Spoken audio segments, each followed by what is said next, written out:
Chapter 1. The Quiet Before the Storm. The last customer left an hour ago. Rain hammered against the large glass window of the daily grind, each drop a tiny fist trying to get in. Linda Ravenhart wiped down the gleaming espresso machine, the rhythmic squeak of the cloth a familiar comfort in the growing quiet. Outside, the world was a blur of gray water and howling wind. Inside, it was her sanctuary. The rich, dark scent of coffee beans and steamed milk clung to the air, a warm blanket against the storm's chill. Her reflection stared back at her from the window, a pale ghost against the thrashing trees. Dark hair, tired eyes. A woman who had learned to find peace in being alone because the alternative was a pain she refused to ever feel again. A quiet promise she'd made to herself echoed in her mind, a mantra worn smooth with time. I don't save wolves anymore. Not after Michael. Not after he'd taken her trust, her heart, her magic, and shattered them all for a bit of pack status. The memory was a cold stone in her gut. Continuing on with her duties, she moved through the cozy café, her footsteps soft on the worn wooden floor. She straightened the small, mismatched chairs and wiped the last crumbs from a little round table. This place was her life now. Predictable. Safe.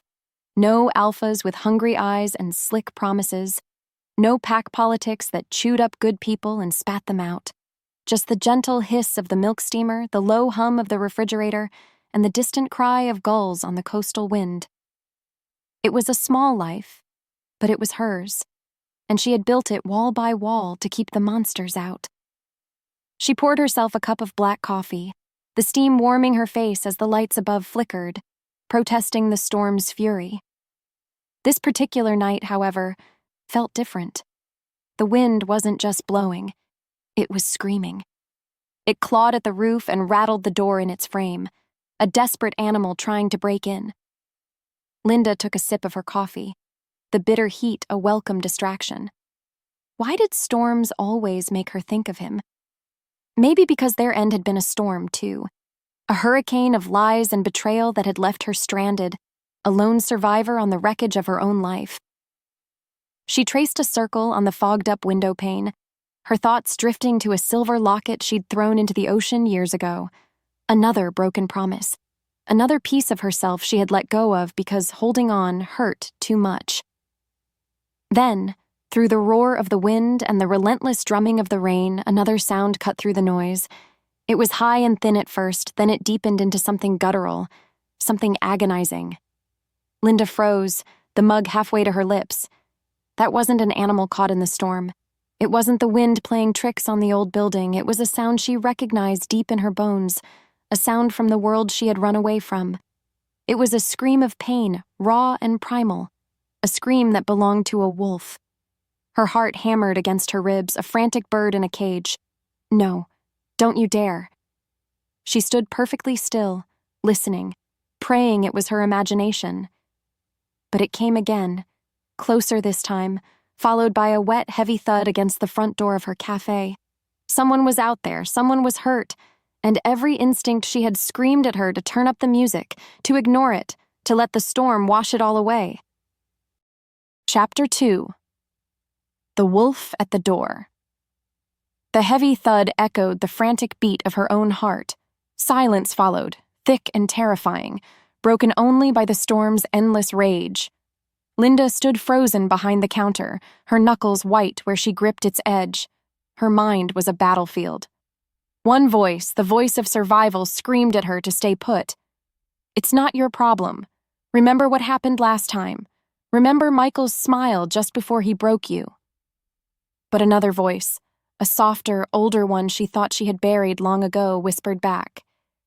It was the healer in her, the part of her that couldn't stand to hear suffering and do nothing.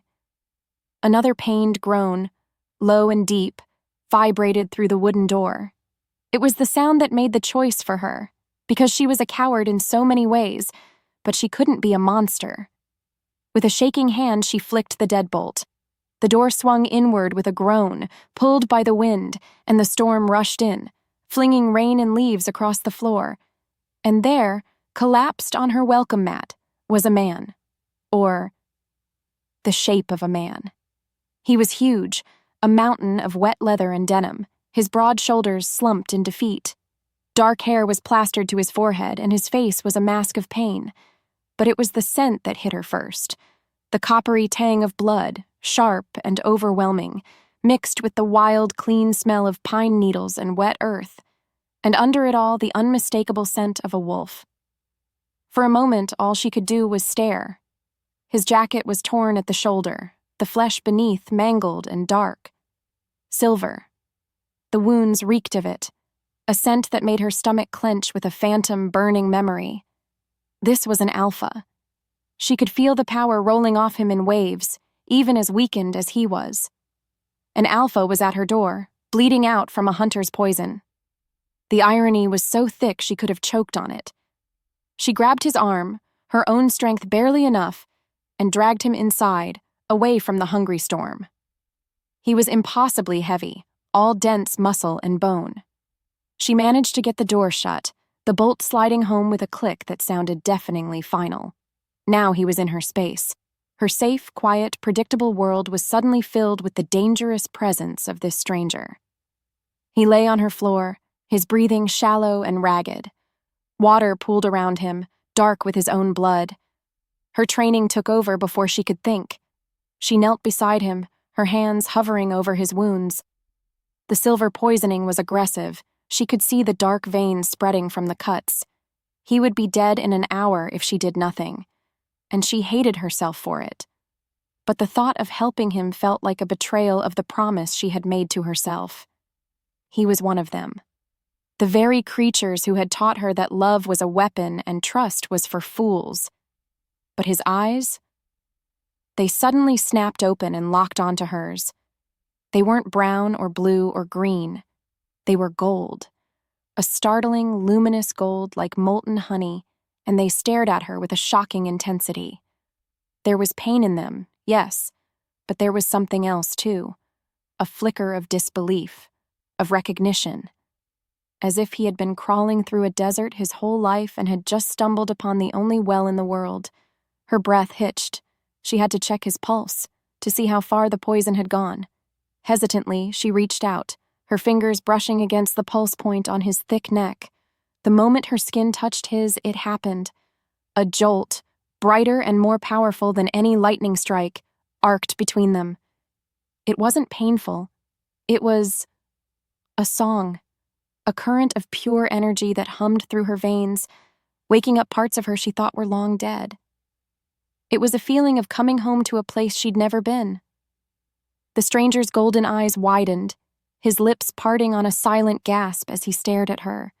No longer a man dying on her floor, but a destiny she had just stumbled into. Chapter 3. A Scar of Starlight. The air in the café crackled, thick with the scent of ozone and something ancient, something like fate. The shock of their connection still sang under Linda's skin, a terrifying, beautiful hum. The golden-eyed stranger stared at her, his delirium seeming to clear for just a second, replaced by a raw, desperate focus. He saw her, truly saw her, and it scared her more than the storm, more than the blood, more than the fact that a dying alpha wolf was lying on her floor, because that look promised to tear down all the walls she had so carefully built. He tried to speak, his voice a rough, broken whisper. I need her. His gaze flickered, losing its focus as the silver poison waged war inside him. Her blood, he rasped, his eyes sliding shut. To save my mate. The words hit Linda like a physical blow, a slap of ice-cold water. His mate. Of course. The cold, familiar ache of being used settled back into her bones. He didn't see her. He saw a tool. A means to an end. Just like Michael had. The flicker of connection, that beautiful, terrifying hum, turned sour in her chest. He was just another wolf who wanted to take something from her. Rage, cold and sharp, propelled her backward. She stumbled away from him, her heart a block of ice. No, she whispered to the empty cafe. I'm not doing this again. She wouldn't be a convenient solution to some alpha's problem. She wouldn't let her magic, her lifeblood be used to save the woman he loved. Let him die. The thought was ugly, but it felt like survival. She turned her back on him, her hands shaking. But then she heard him move, a desperate scramble on the floorboards. Before she could react, he was there. He wasn't moving with malice or anger, but with the last, desperate burst of a dying animal. He lunged, his large body colliding with hers, pinning her against the counter. His strength was fading, but it was still immense. The scent of him, pine and rain and wolf, enveloped her, and her mind went blank with panic. His head dipped to her neck, his breath hot against her skin. "Please," he breathed, the word a prayer of pure agony. And then she felt the prick of his fangs. It wasn't a bite. Not a full claim that would have shattered her soul and bound her to him forever. It was a graze, a desperate, fumbling attempt, but it was enough to break the skin.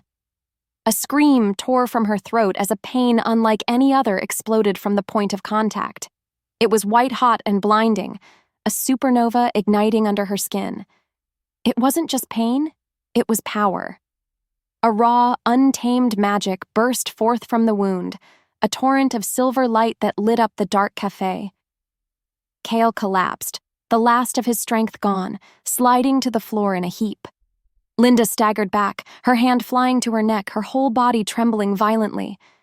The pain was already receding, replaced by a strange, tingling warmth. When she pulled her fingers away, they were shaking. She looked down at her skin in the dim light. There, just above her collarbone, was a mark. It wasn't complete, but it was there, a swirl of intricate lines glowing with a faint, silvery light, like a constellation being born on her skin. And deep inside her, in the quiet, empty place where her wolf had slept for years, something stirred. A low, rumbling growl echoed in the depths of her soul. The dormant beast, the part of her she had locked away and sworn to forget, was waking up. Chapter 4. A Bond of Lies. The storm outside had cried itself to sleep. All that remained was a gentle, rhythmic dripping from the eaves of the café roof.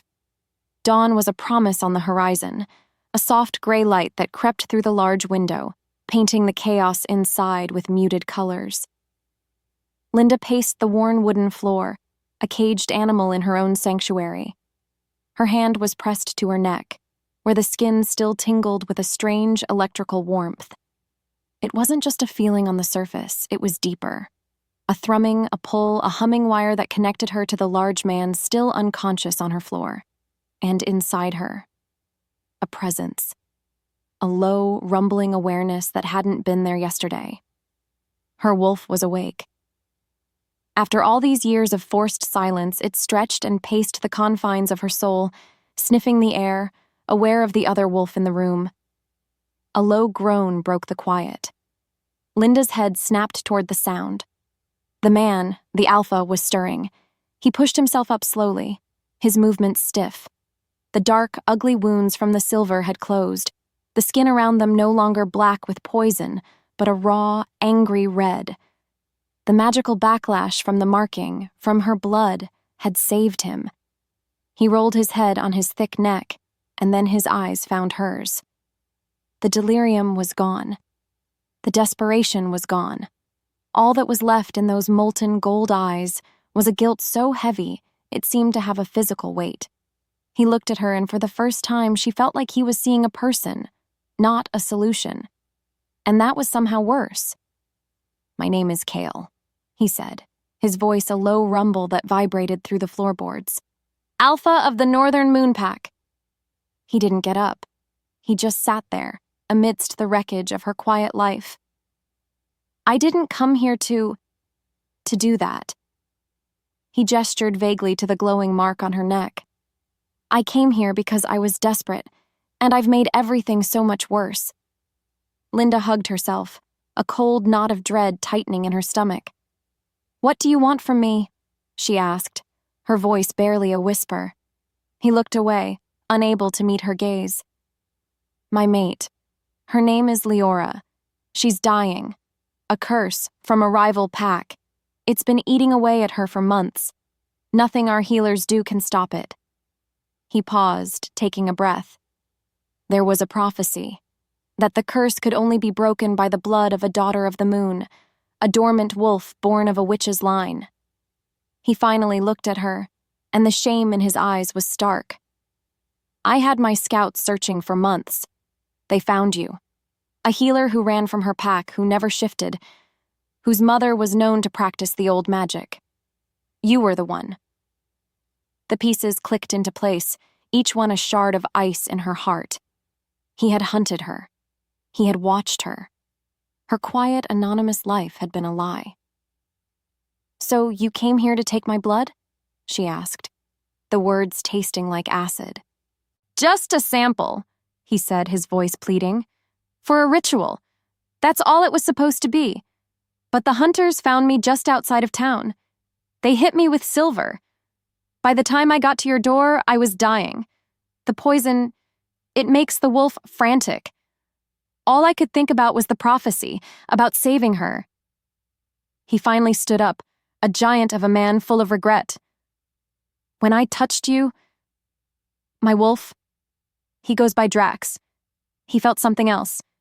He didn't care about the ritual. He recognized you, and he acted. He tried to form a bond because he believed you were his." The words hung in the air, heavy and impossible. "The ritual went wrong. My wolf, he rejected Liora. He chose you instead." Linda let out a harsh, broken laugh. "Chose me?" she repeated, the sound brittle. "You ambushed me, you used me, and you marked me by mistake. That's not a choice, it's a catastrophe." She wanted to scream, to throw things, to claw that mark off her own skin. The pull she felt toward him wasn't fate. It was a mistake, an accidental chain wrapped around her neck. "Get out!" she seethed, pointing a trembling finger at the door. "Get out of my life." But as he took a step toward her, the mark on her skin pulsed with a sudden, undeniable heat, a silent argument against her own words. And just as he opened his mouth to reply, the sharp squeal of tires on the wet street outside sliced through the tension, a sound that promised a whole new kind of danger had just arrived. Chapter 5. Dawn and Danger. Kael's head snapped toward the window, the apology on his lips dying instantly. A low, dangerous growl rumbled deep in his chest, a sound that wasn't entirely human. His posture shifted, the heavy guilt replaced by the sharp, lethal focus of a predator. "They're here," he bit out. The words hung in the air, cold and sharp. A black SUV, sleek and menacing, had pulled up to the curb, its engine cutting out with a sinister silence. Linda's fear, which had been a cold knot in her stomach, exploded into ice water panic that shot through her veins. Who are they?" she whispered, her gaze locked on the vehicle. 4 men were getting out. They were large, dressed in dark, practical clothing, and they moved with a coordinated grace that screamed trained killer. They weren't cops. They weren't human. They radiated the same raw, wild energy as Kael, only theirs was twisted with something cruel. "Rivals," Kael said, moving to stand between her and the door. "The Blackstone Pack. They're the ones who cursed Liora. They must have been tracking me." His scent filled the air, no longer just pine and rain, but something sharper, more aggressive, the scent of an alpha preparing for war. A heavy fist pounded on the door, making the glass in the window rattle. "Thorn!" a voice bellowed from outside. It was rough, like gravel grinding together.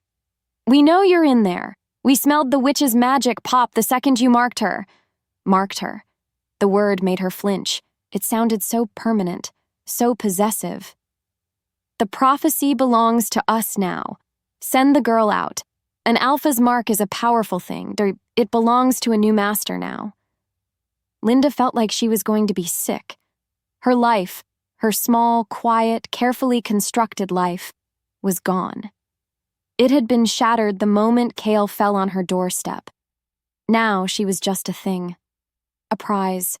A prophecy to be claimed by whoever won the fight. She was trapped between the man who had accidentally bound himself to her and the monsters outside who wanted to tear that bond away and claim her for themselves. There was no escape. This was the world she had run from, and it had come back to hunt her down with a vengeance.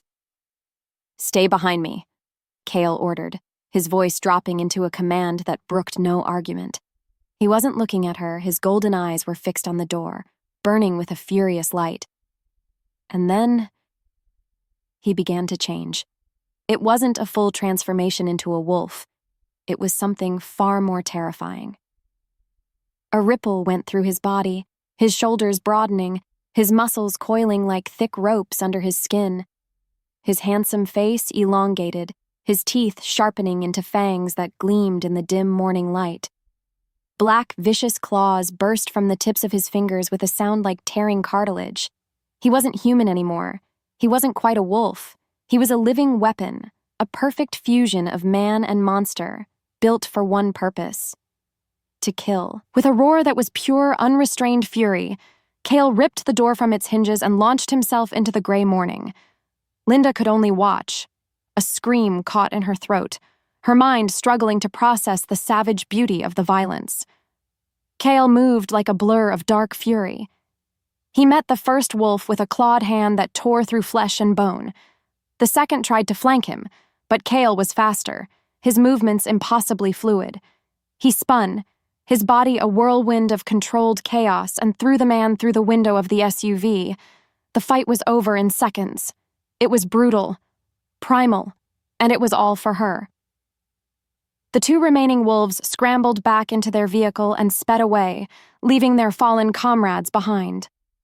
Kael stood in the wreckage of her doorway, his chest heaving.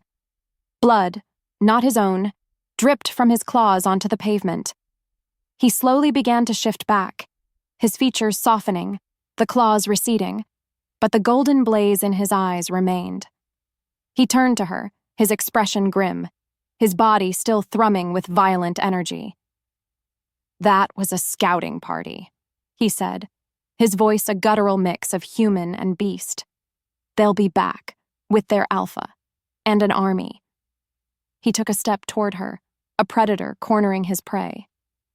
"You have a choice," he snarled, the words a harsh reality she couldn't escape.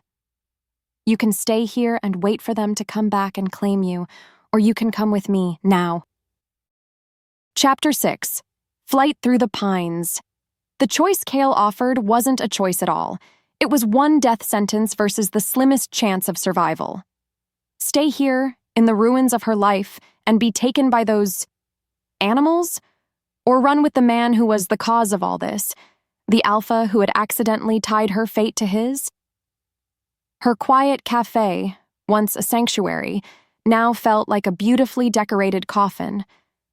The smell of coffee was tainted with the stench of blood and violence. There was nothing left for her here. "Okay," she breathed, the word a puff of white in the cold morning air. Her body moved on autopilot. She ran behind the counter, grabbing the small, worn leather bag she always kept packed. An escape bag. She never knew what she was running from, but some broken part of her always knew she might have to run again. Keys, wallet, a change of clothes, a small hidden pouch of dried herbs. It was all she had left of her life. They didn't waste time. Kael led them out the back door, into a narrow, wet alley that smelled of salt and decay. The pre-dawn air was cold and sharp, and it bit at Linda's exposed skin. They moved quickly, their footsteps echoing softly on the cobblestones. They didn't look back. Looking back was a luxury she couldn't afford. The charming coastal town she had called home for 3 years shrank behind them, its quiet streets and quaint storefronts dissolving into the morning mist. With every step she was leaving Linda Ravenhart, the quiet cafe owner, behind. She didn't know who she was becoming, but she knew she was running toward the one thing she had sworn she would never face again: the wild.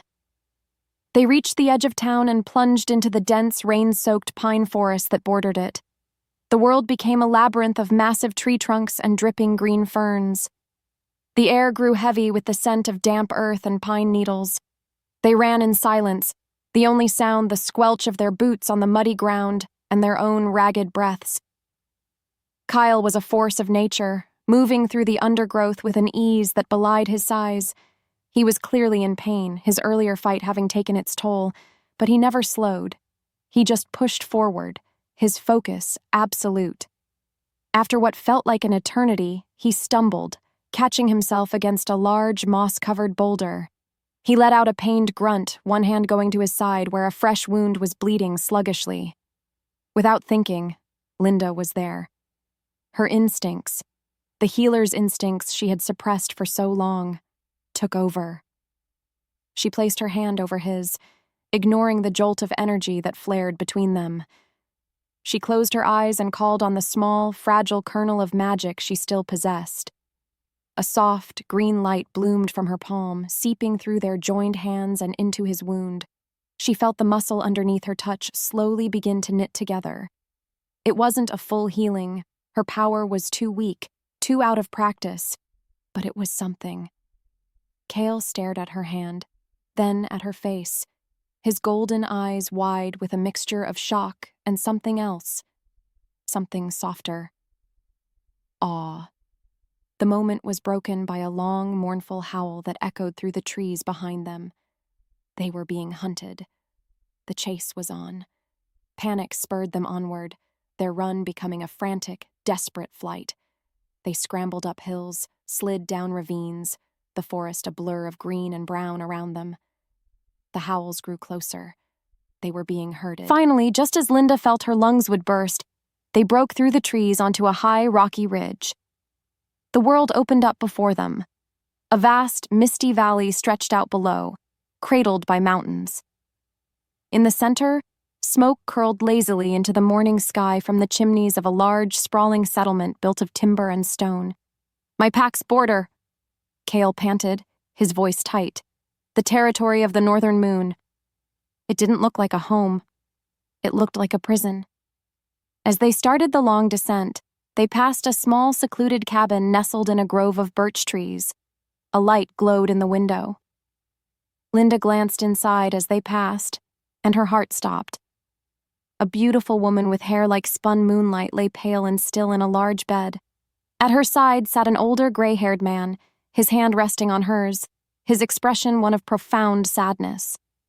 Kael stopped, his gaze fixed on the window, his face crumbling into a mask of such raw grief it stole Linda's breath. "Liora," he whispered, the name a wound.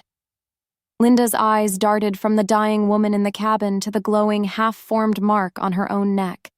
The terrible, impossible truth of her situation crashed down on her with the force of a tidal wave. She was the cure for the dying mate of the man who had just accidentally bound his soul to hers. Chapter 7. The Scent of Scorn. Kael led her into the heart of his pack. The settlement wasn't a collection of huts. It was a fortress of thick timber and dark stone, built to withstand a siege. A great hall stood in the center, smoke pluming from its chimney, smelling of roasting meat and burning pine. The sounds of life were everywhere, the ring of a blacksmith's hammer, the laughter of children, the low murmur of conversation. But the moment Kael and Linda stepped out of the tree line and into the main square, all of it stopped. The laughter died. The hammer fell silent.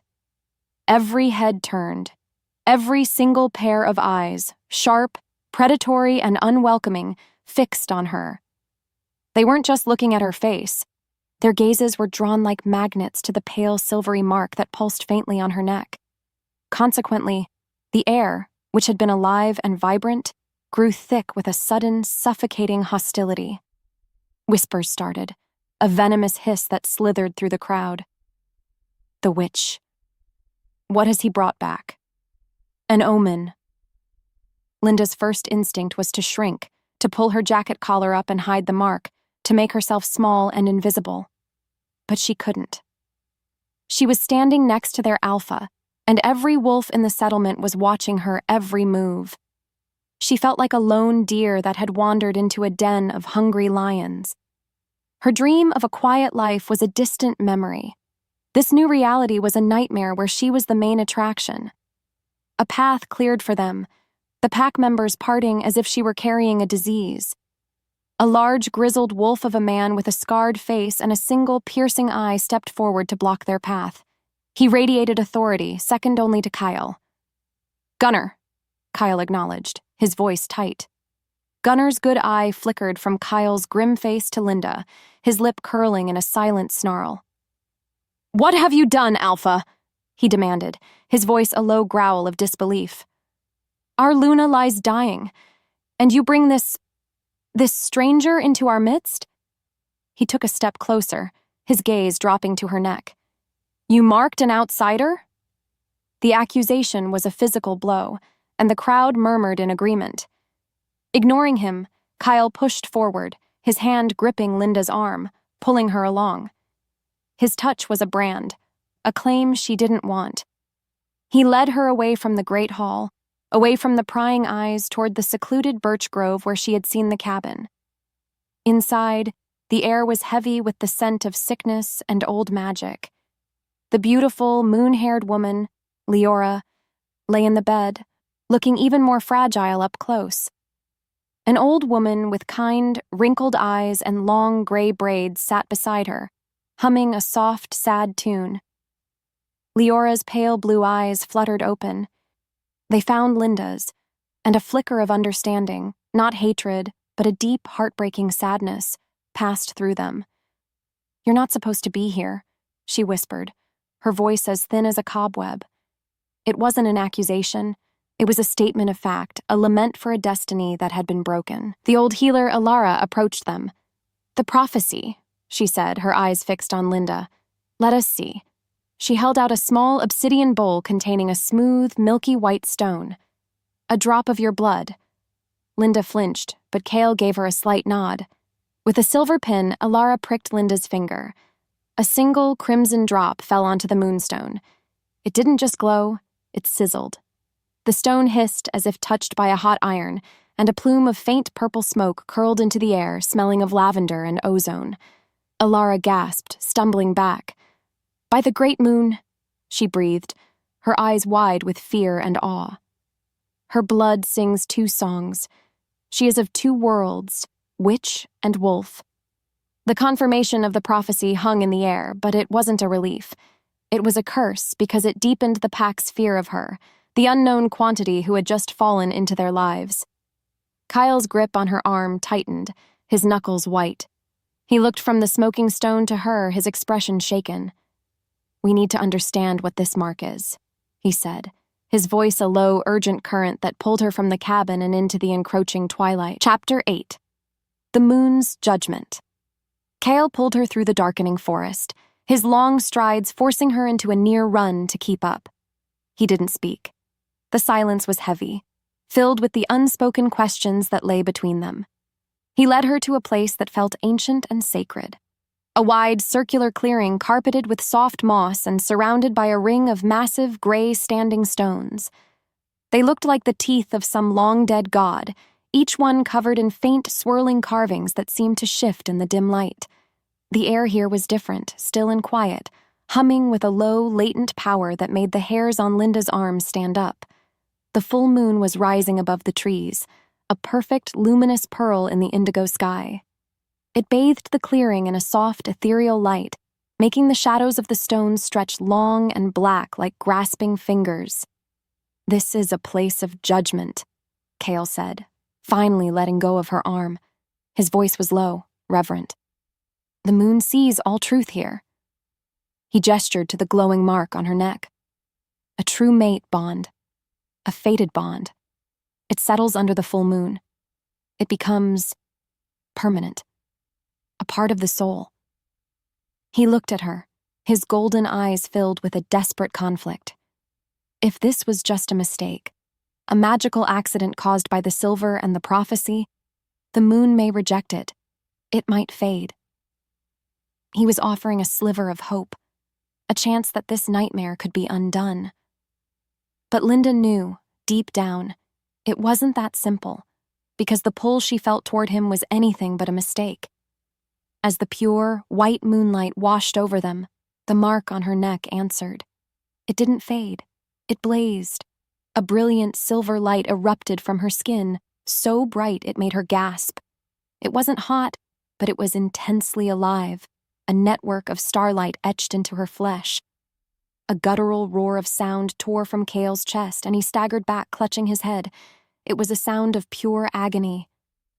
"Drax," he groaned, his body trembling. She realized with a jolt of terror that he was fighting himself. His wolf, Drax, was surging forward, trying to take control. She could almost hear the battle raging inside him, a war between the man and the beast. The wolf's voice seemed to echo in the air around them, a possessive, primal snarl. "Mine." "No!" Kael grunted, his knuckles white as he fought for control. "Liora. It has to be for Liora." "Mine," the wolf insisted, a more powerful, certain claim. "Our mate. Claim her. Now." Linda could only watch, her heart pounding. She should have been terrified, and she was. But she also felt a strange, aching sympathy for him, for the war he was fighting, and worse, her own wolf was reacting. It wasn't fighting. It was purring, a low, contented rumble in her soul. It recognized the alpha. It recognized the mate. It wanted to yield, to step into his arms, to feel the bond snap fully into place. The desire was a treacherous warmth spreading through her limbs, pulling her toward him even as her mind screamed to run away. The battle was too much. Kael lost. With a final, agonized groan, he surrendered. He surged forward, crossing the space between them in a single, fluid stride. His movements were no longer humanly hesitant. They were pure, predatory grace. He didn't touch her, not yet.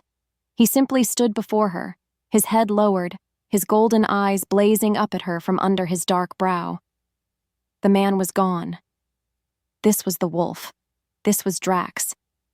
He lifted his hands, his fingers shaking with restraint, and framed her face. His touch was electric, a jolt that went straight to her core. The scent of him, pine, storm, and pure, undiluted alpha was intoxicating. The world narrowed to the breathless space between them. His head lowered slowly, his gaze locked on her lips. This was it, the completion of the bond, and a treacherous part of her wanted it more than her next breath. But just as his lips brushed against hers, a single, high-pitched scream of pure agony echoed from the valley below, shattering the moonlit spell and dousing the fire between them in the iciest guilt imaginable. Chapter 9. A Healer's Burden. Liora's scream ripped through the sacred clearing, a sound so full of pain it felt like a physical blade twisting in Linda's gut. The wolf in Kael's eyes vanished, replaced instantly by the man, his expression shattering into one of horror and self-loathing. He recoiled from Linda as if he'd been burned, stumbling backward with a choked gasp. The magnetic pull between them snapped, leaving a cold, empty void. Without a word, he turned and sprinted back toward the settlement, a man running from his own guilt. Linda followed, her legs feeling like lead, the ghost of his touch still burning on her skin. She felt like a trespasser, a homewrecker, the villain in a tragedy she never wanted to be a part of. They burst into the cabin to a scene of pure chaos. Liora was convulsing on the bed, her delicate body thrashing against the sheets.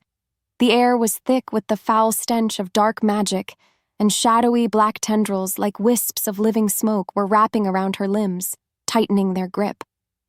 The healer, Ilara, was chanting frantically, her hands held over Liora, but her own magic, a faint silver light, was flickering and failing against the overwhelming darkness. Liora was dying. The curse was taking her, right now, in front of them all. Kael froze in the doorway, a statue carved from grief. He was utterly helpless, his alpha strength useless against this magical poison. He could fight armies, but he couldn't fight this. Seeing his despair, something inside Linda broke. All the anger, all the fear, all the resentment she felt toward him dissolved, replaced by a wave of fierce, undeniable empathy.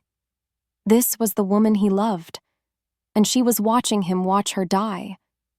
Before her own mind could stop her, her body moved. The healer in her, the part of her she had tried to kill, took over completely. She pushed past Kael, her focus narrowing to the dying woman on the bed. "Let me," she said to Liora, her voice calm and steady in a way that surprised even herself. She didn't wait for permission. She placed her hands on Liora's sweat-dampened forehead. The moment she made contact, her own magic roared to life. It wasn't the gentle green light from the forest. It was a torrent, an unrestrained flood of silver and purple energy. The power of her witch mother and her wolf father, finally united and unleashed by the Alpha's mark, poured from her hands. She wasn't just soothing the symptoms. She was attacking the curse itself. The shadowy tendrils hissed, recoiling from her touch as if struck by lightning. She pushed her power forward, a silent declaration of war against the darkness. She felt the curse fight back, a cold, malevolent intelligence that tried to seep into her, to poison her as well. But her magic, wild and newly awakened, was stronger. With a final, desperate push, she forced the darkness away from Liora's heart. The shadowy smoke dissolved into nothingness. Liora's convulsions ceased, and with a soft, shuddering sigh, she fell into a deep, peaceful sleep. Her breathing was even, her color already returning. The effort, however, was immense. The power left her in a dizzying rush, leaving her feeling hollowed out, as if she had poured a piece of her own soul into Liora to save her. The world tilted, the edges of her vision going dark. Her knees buckled, and she collapsed, only to be caught in Kael's strong arms just before she hit the floor. He held her against his chest, his heart hammering a frantic rhythm against her ear. Over his shoulder, she saw Liora staring at her, the old healer's eyes wide with a new, terrifying understanding. Liora began to whisper, her voice trembling as she recited a half-forgotten verse from the prophecy. "Two souls bound to the Alpha's heart," she breathed, her gaze flickering between the sleeping Liora and Linda. "One of moonlight, one of twilight's art. The second bond will pay the price to grant the first a final sunrise." The meaning was suddenly horribly clear. The second bond wasn't a treaty. It was a person. It was her. The pack members who had crowded into the doorway looked at her now with a chilling new emotion. The scorn was gone, replaced by a strange, terrible mix of fear and reverence. She wasn't just a witch. She wasn't just a cure. She was a prophesied sacrifice. Kael held her tighter, his expression a mask she couldn't read. He looked from his peacefully sleeping mate to the exhausted woman in his arms, the woman his wolf had chosen. He lowered his head, his voice a fierce, desperate oath whispered for her ears alone. "I will protect you." But as Linda looked up into his tormented golden eyes, she saw the truth. He was a man trapped in an impossible cage, caught between his unwavering duty to the woman he'd always loved and the undeniable destiny of the woman his soul had just claimed. She knew, with a certainty that chilled her to the bone, that he would be forced to choose one, and in doing so, he would utterly destroy the other. Chapter 10. Journey to the Sunstone Spire. Several days passed in a strange, tense limbo.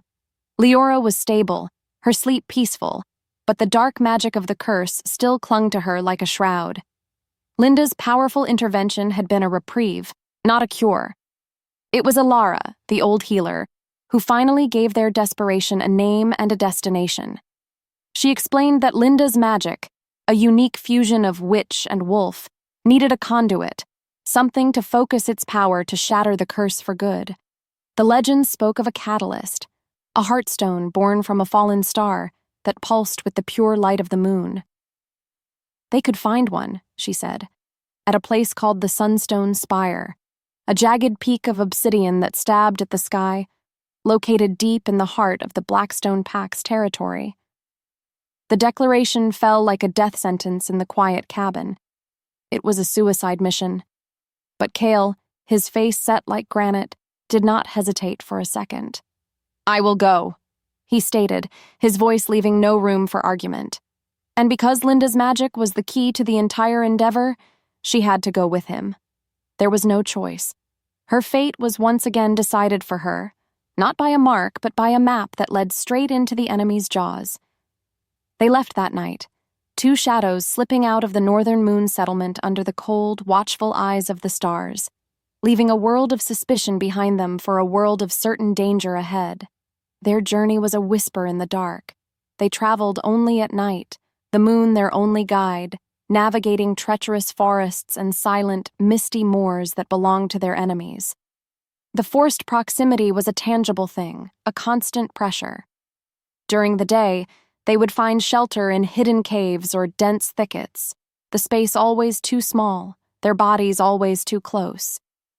The air between them was thick with everything they refused to speak about. The glowing mark, the dying woman, the war he was fighting with his own wolf.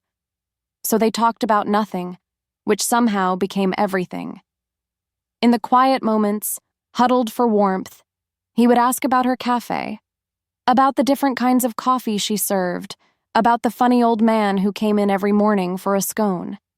He listened with an intensity that made her feel, for the first time, like she wasn't just a prophecy or a problem to be solved. And she, in turn, asked about him.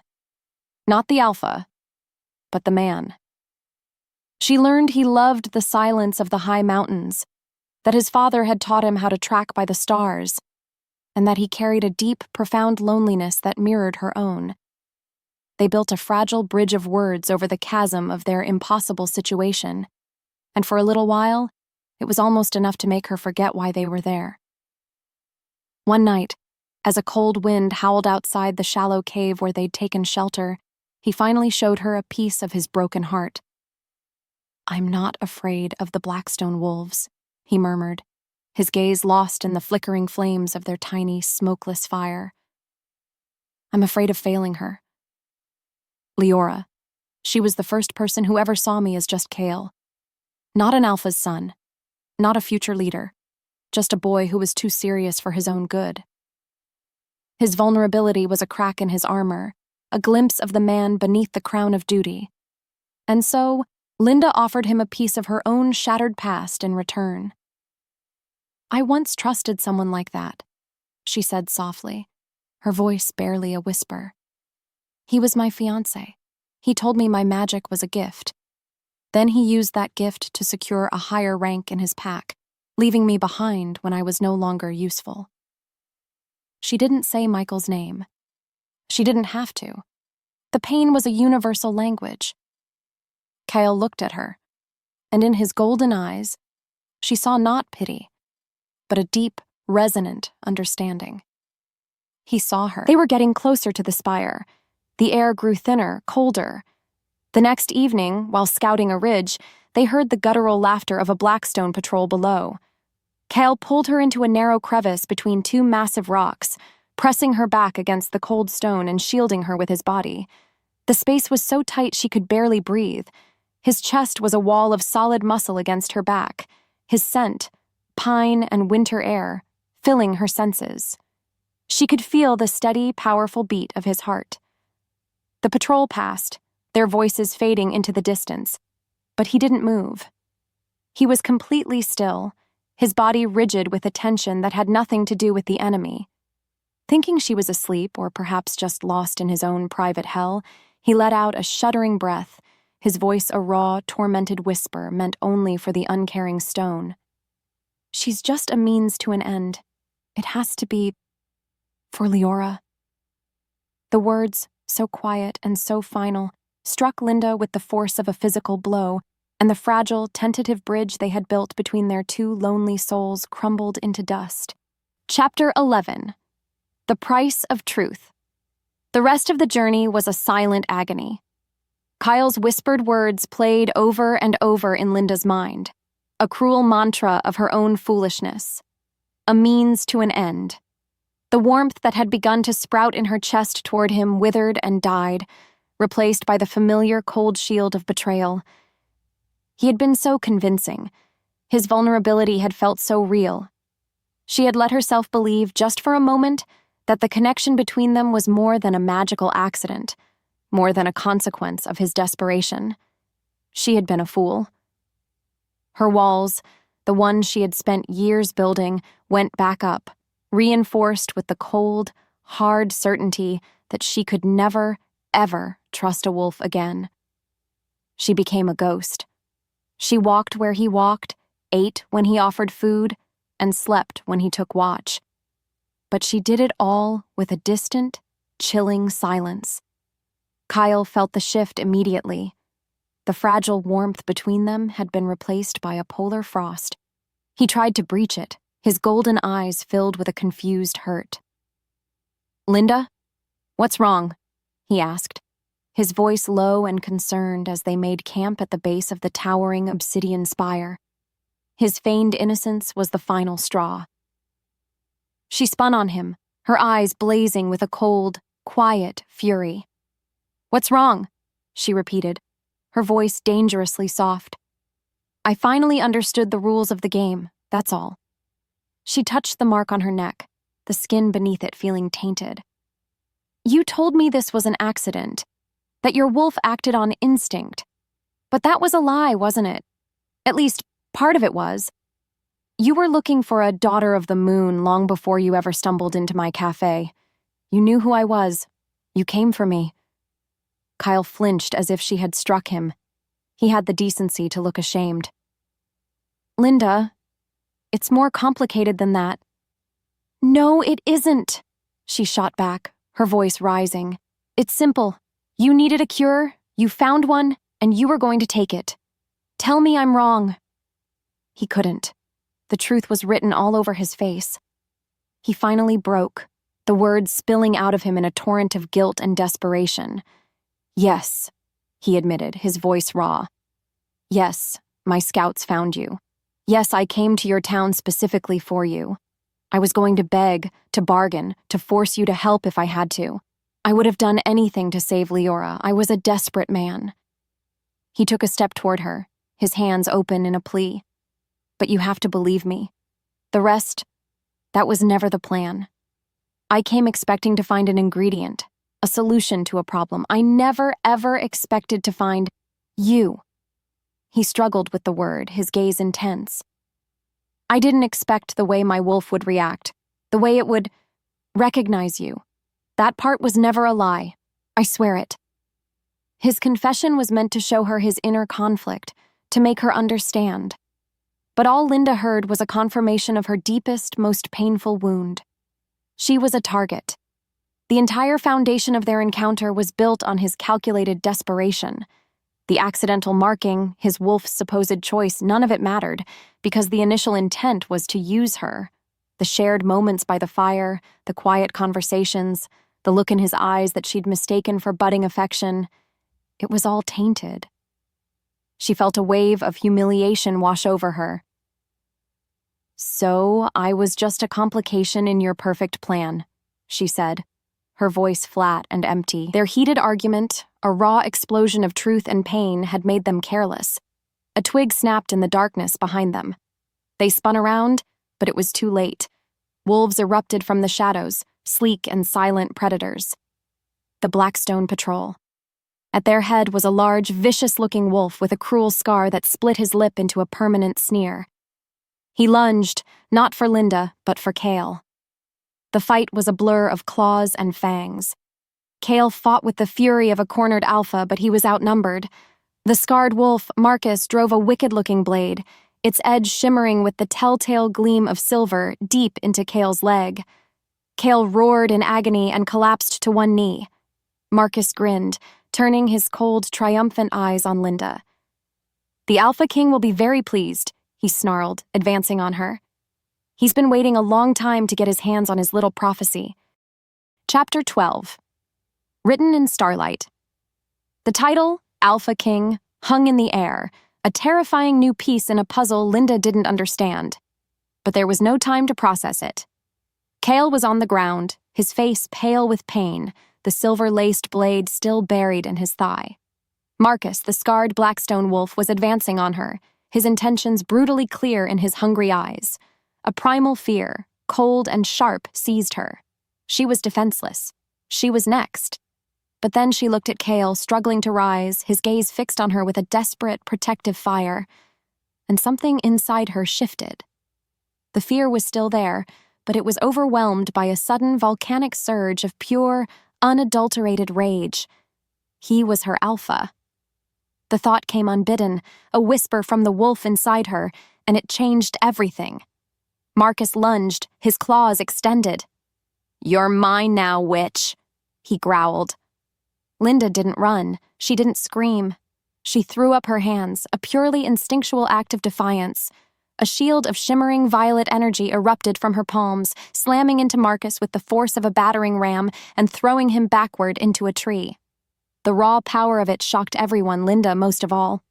The air around the sunstone spire hummed, the obsidian peak acting like a massive amplifier for her magic, drawing it out of her in powerful, uncontrolled waves. The other wolves hesitated for a moment, stunned before attacking as a pack. The next few minutes were a chaotic ballet of desperation. Linda was a whirlwind of instinct. She threw up barriers of crackling energy. She sent waves of force that knocked wolves off their feet. She even managed to wrap a vine of pure magic around one's ankle, sending him sprawling. But she wasn't a warrior. They were relentless, and with every pulse of magic she unleashed, she felt her own life force draining away. She could see Kael trying to pull the silvered blade from his leg, his movements sluggish from the poison. They weren't going to win. They were going to die here, at the foot of this dark, humming mountain. There was only one option left, a terrible, desperate gamble. With a cry, Linda turned her palms toward Kael and unleashed everything she had left. It wasn't a shield or a weapon.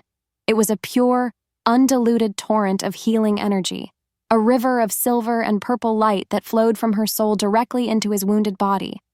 The silver blade in his leg sizzled and dissolved into black smoke. The flesh beneath knitted together at a visible rate. It was a massive, staggering act of sacrifice, and it cost her everything. The world dissolved into a gray, swimming haze. Her strength vanished. She fell to her knees, completely defenseless, her body an empty, echoing shell. At that exact moment, as she collapsed, a shadow fell over the land. The moon, which had been a bright silver coin, began to change. A dark disk slid across its face, and the light that washed over the spire shifted from silver to a deep, ominous crimson. A blood moon. The eclipse was here. The crimson moonlight poured down, and when it touched the pale, half-formed mark on Linda's neck, the world seemed to hold its breath. It didn't just glow, it ignited. The silvery lines bled into a brilliant, fiery red. They connected, swirled, and solidified into a complex, beautiful, and undeniably complete alpha-mate bond, blazing on her skin like a brand of fate. A wave of pure, irrefutable truth washed through her, and she felt it slam into Kael as well.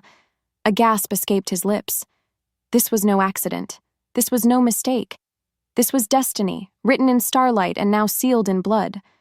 From deep within Kael, his wolf, Drax, let out a silent howl of pure triumph that echoed not in the clearing, but directly in her soul, a single possessive word that changed everything forever. Mate. But as they reeled from the celestial revelation, a new sound cut through the night. It was a scream, carried on the wind from the distant valley of the northern moon. It wasn't a cry of pain or fear. It was a shriek of pure, unadulterated fury. It was Liora. Back in her bed, she had awakened, feeling the final, irrevocable snap of the bond between Kael and Linda solidifying across the miles. And she screamed to the heavens, her voice a prophecy of its own. "You have doomed us all." Chapter 13. A Kingdom of Two. The world came crashing back in a symphony of violence.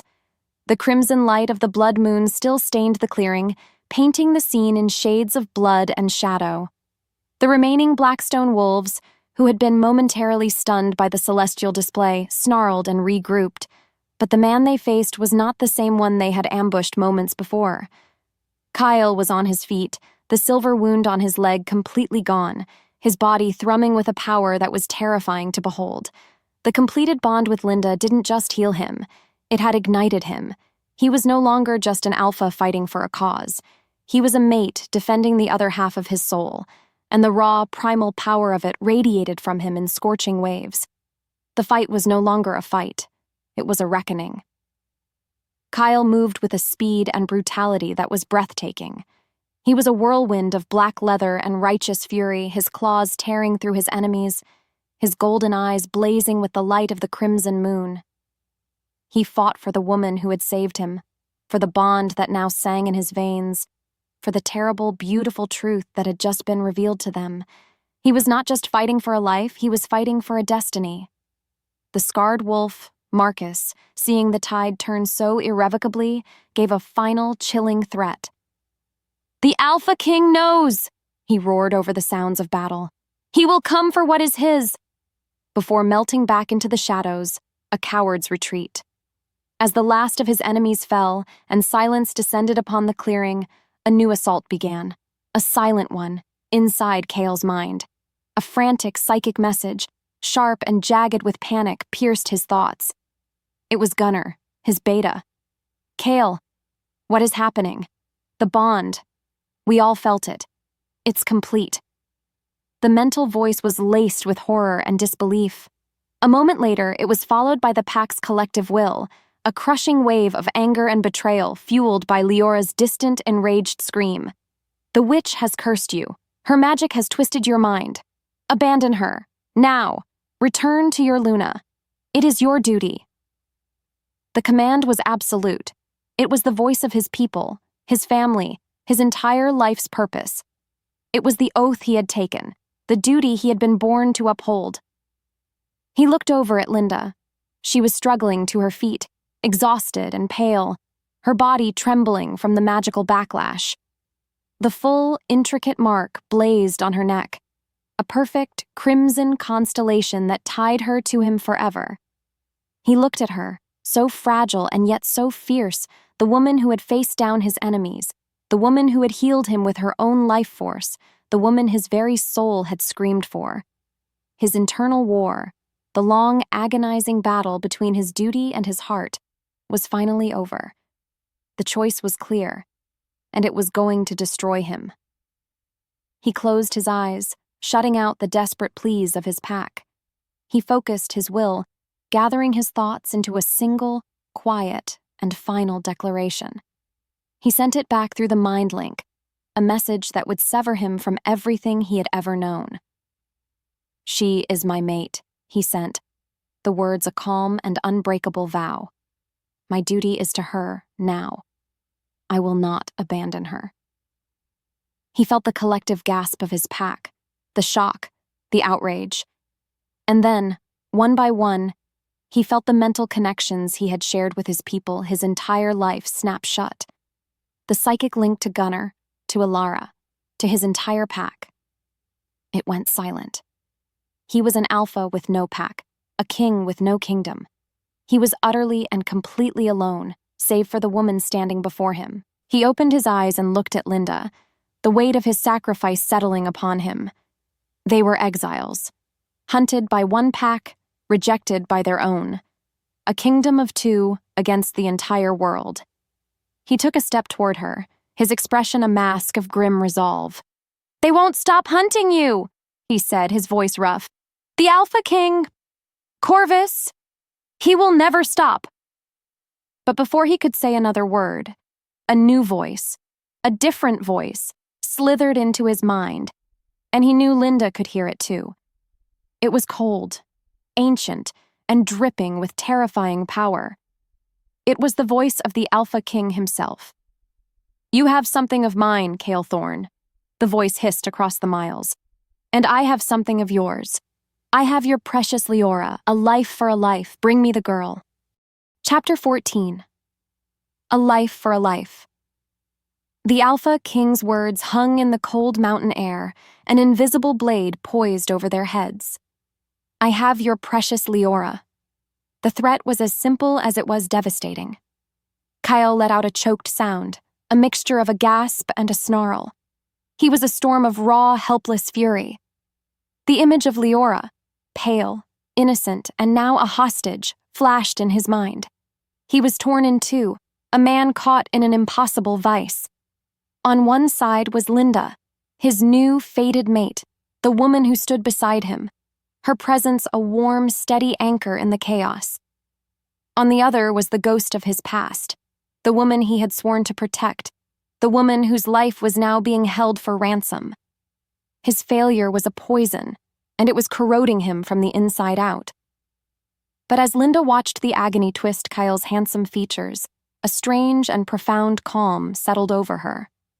All her life, she had been a leaf in the wind, buffeted by the choices of others, her fiancé's ambition, her pack's scorn, Kael's desperation, this Alpha King's machinations.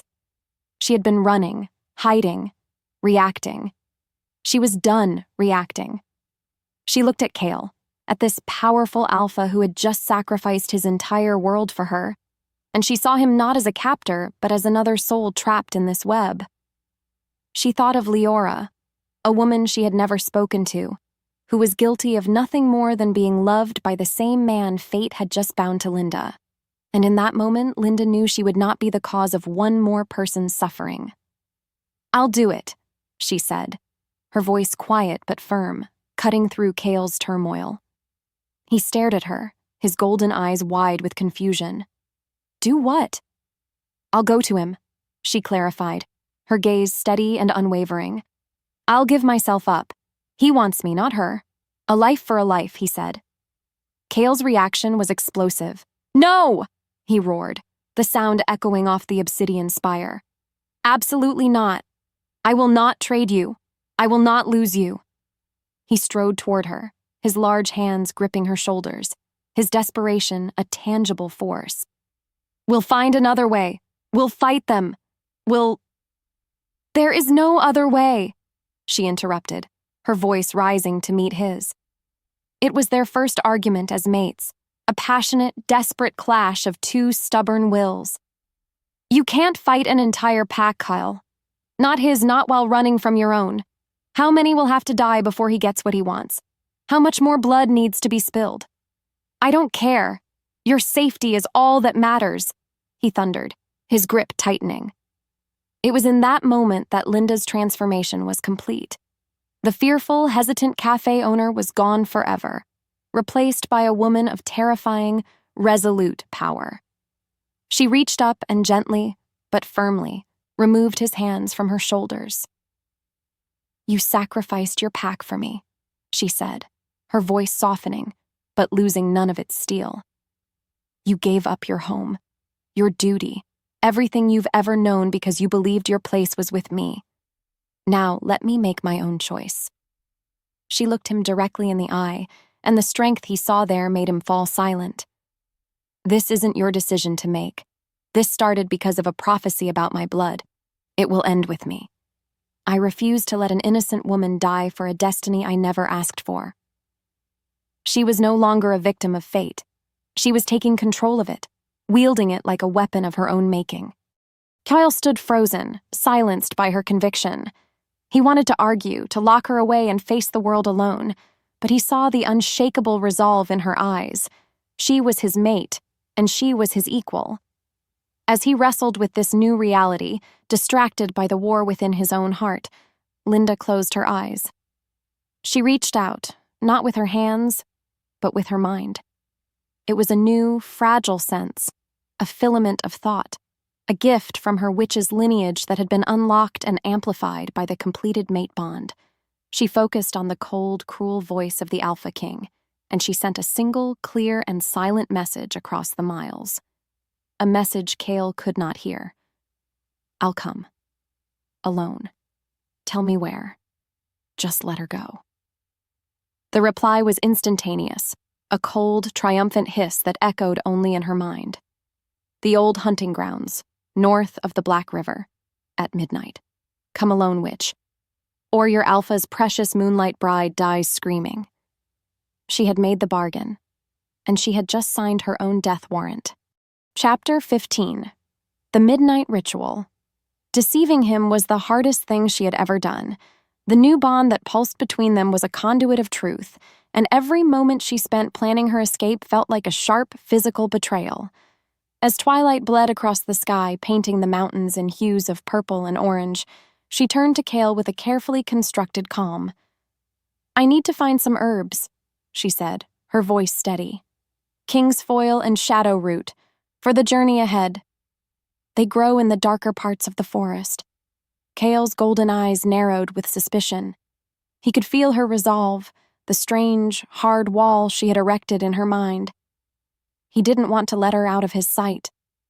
But he also saw the fierce independence in her gaze, the silent plea to trust her. With a heavy, reluctant sigh, he nodded. "Be safe," he murmured, his voice thick with a dread he couldn't name. "Come back to me." "Always," she lied, the word a bitter stone in her throat. She gave him one last, lingering look, memorizing the rugged lines of his face, before turning and disappearing into the encroaching shadows of the forest. The old hunting grounds were a place of death, a wide circular clearing where the trees were skeletal and black, their branches like twisted, grasping claws against the starry sky. A palpable aura of old bloodshed hung in the air, cold and stagnant. When Linda stepped into the clearing, she knew she had been a fool.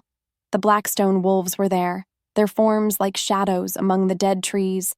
The Alpha King, Marcus, stood in the center, a cruel, triumphant smirk on his scarred face. But Liora was nowhere to be seen. The cold, hard truth crashed down on her. It had all been a lie. "You didn't really think I'd bargain, did you?" Marcus sneered, his voice dripping with condescending amusement. "Liora is safe in her bed, sleeping off your little magical trick, but the threat of her was all it took to bring my little sister home." "Sister?" Linda breathed, the words stolen from her lungs by a wave of shocked disbelief. Marcus's smirk widened. "You don't remember me, do you, Lynn? But I remember you. I remember our mother's magic. I remember our father's weakness. He wanted to hide our power, to live in peace." He spat on the ground. "I wanted to rule." He stepped forward, his eyes glowing with a malevolent red light. This was Corvus, her estranged older brother, the one who had vanished years ago after a dark, violent argument with their parents. He was the one who had been hunting her, not for a prophecy, but for the power in her blood, power he believed was his by right. He was the one who had cursed Liora, not out of hatred, but as a calculated move to bring all the pieces of his twisted game together on this exact board. Before she could react, his wolves were on her. They dragged her struggling to the center of the clearing, where a flat, black stone altar stood, carved with dark, jagged runes. They bound her wrists and ankles with rough leather straps.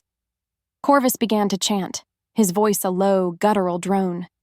The runes on the altar began to glow with a sickly green light.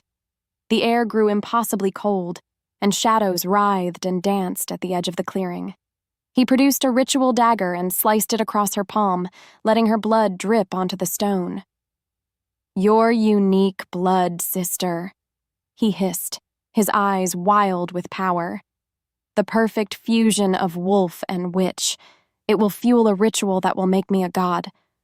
He was draining her, her very life force being siphoned away to feed his dark, hungry magic. Suddenly, a howl of pure, unadulterated rage tore through the night. Kael! He exploded into the clearing, a force of nature, a blur of claws and fury. He had felt her terror through the bond, had known instantly that she had deceived him. He fought with the desperation of a man who had already lost his world and was about to lose his soul. He tore through Corvus's wolves, a god of vengeance in his own right. But it was too late. Corvus laughed, a high, manic sound, and raised the dagger high. "It is finished!" he screamed, and plunged the blade of pure, condensed shadow deep into Linda's chest. The world went white, then silent. Kael froze mid-lunge, his eyes locked on her. The brilliant crimson mark on her neck, the symbol of their eternal bond, flickered once, twice, and then died, fading to a dull, ashen gray. He felt it in his soul. The bond, the living, breathing connection that had tied him to her, snapped. The line went silent. The light went out. A howl tore from his throat, a sound of such profound, soul-shattering agony that the very stars seemed to weep in the sky above. Chapter 16, A World of Ash. The bond did not fade. It did not unravel. It snapped. One moment, A universe of warmth, light, and connection existed inside Kael's soul, a vibrant crimson thread tying him to Linda. The next, a void. A silent, sudden, and absolute nothing. The world lost its color, its sound, its meaning. Corvus stood over Linda's still form on the stone altar, laughing. It was a high, manic sound, the sound of a madman who had just become a god, and it didn't even register. All Kael could see was the dull, ashen-gray mark on Linda's neck, a dead star, a cooled ember, a promise that had been brutally extinguished. His grief was a cold, heavy thing. It didn't burn, it froze. It turned his muscles to ice and his bones to lead. The rage that followed was just as cold, a silent, killing frost that had no need for a roar. He moved. He didn't remember deciding to, but he was suddenly flying across the clearing, a specter of vengeance aimed at the laughing man who had stolen his son from the sky. The fight was brutally short. Corvus, now crackling with the stolen, vibrant energy of Linda's life force, was impossibly powerful. He met Kael's attack with a casual, contemptuous flick of his wrist. A wave of black energy slammed into Kael, throwing him through the air like a broken doll. He crashed against the skeletal trunk of a dead tree and slid to the ground, his body broken. But his heart was what truly felt the pain. Corvus sauntered over, his eyes glowing with a triumphant, malevolent light. He didn't kill Kael. The thought was a mercy, and he was fresh out. "Live with it," Corvus sneered, his voice dripping with poison. "Live in the world you helped me create, knowing you lost the only thing that ever truly mattered. That is a fate so much sweeter than death."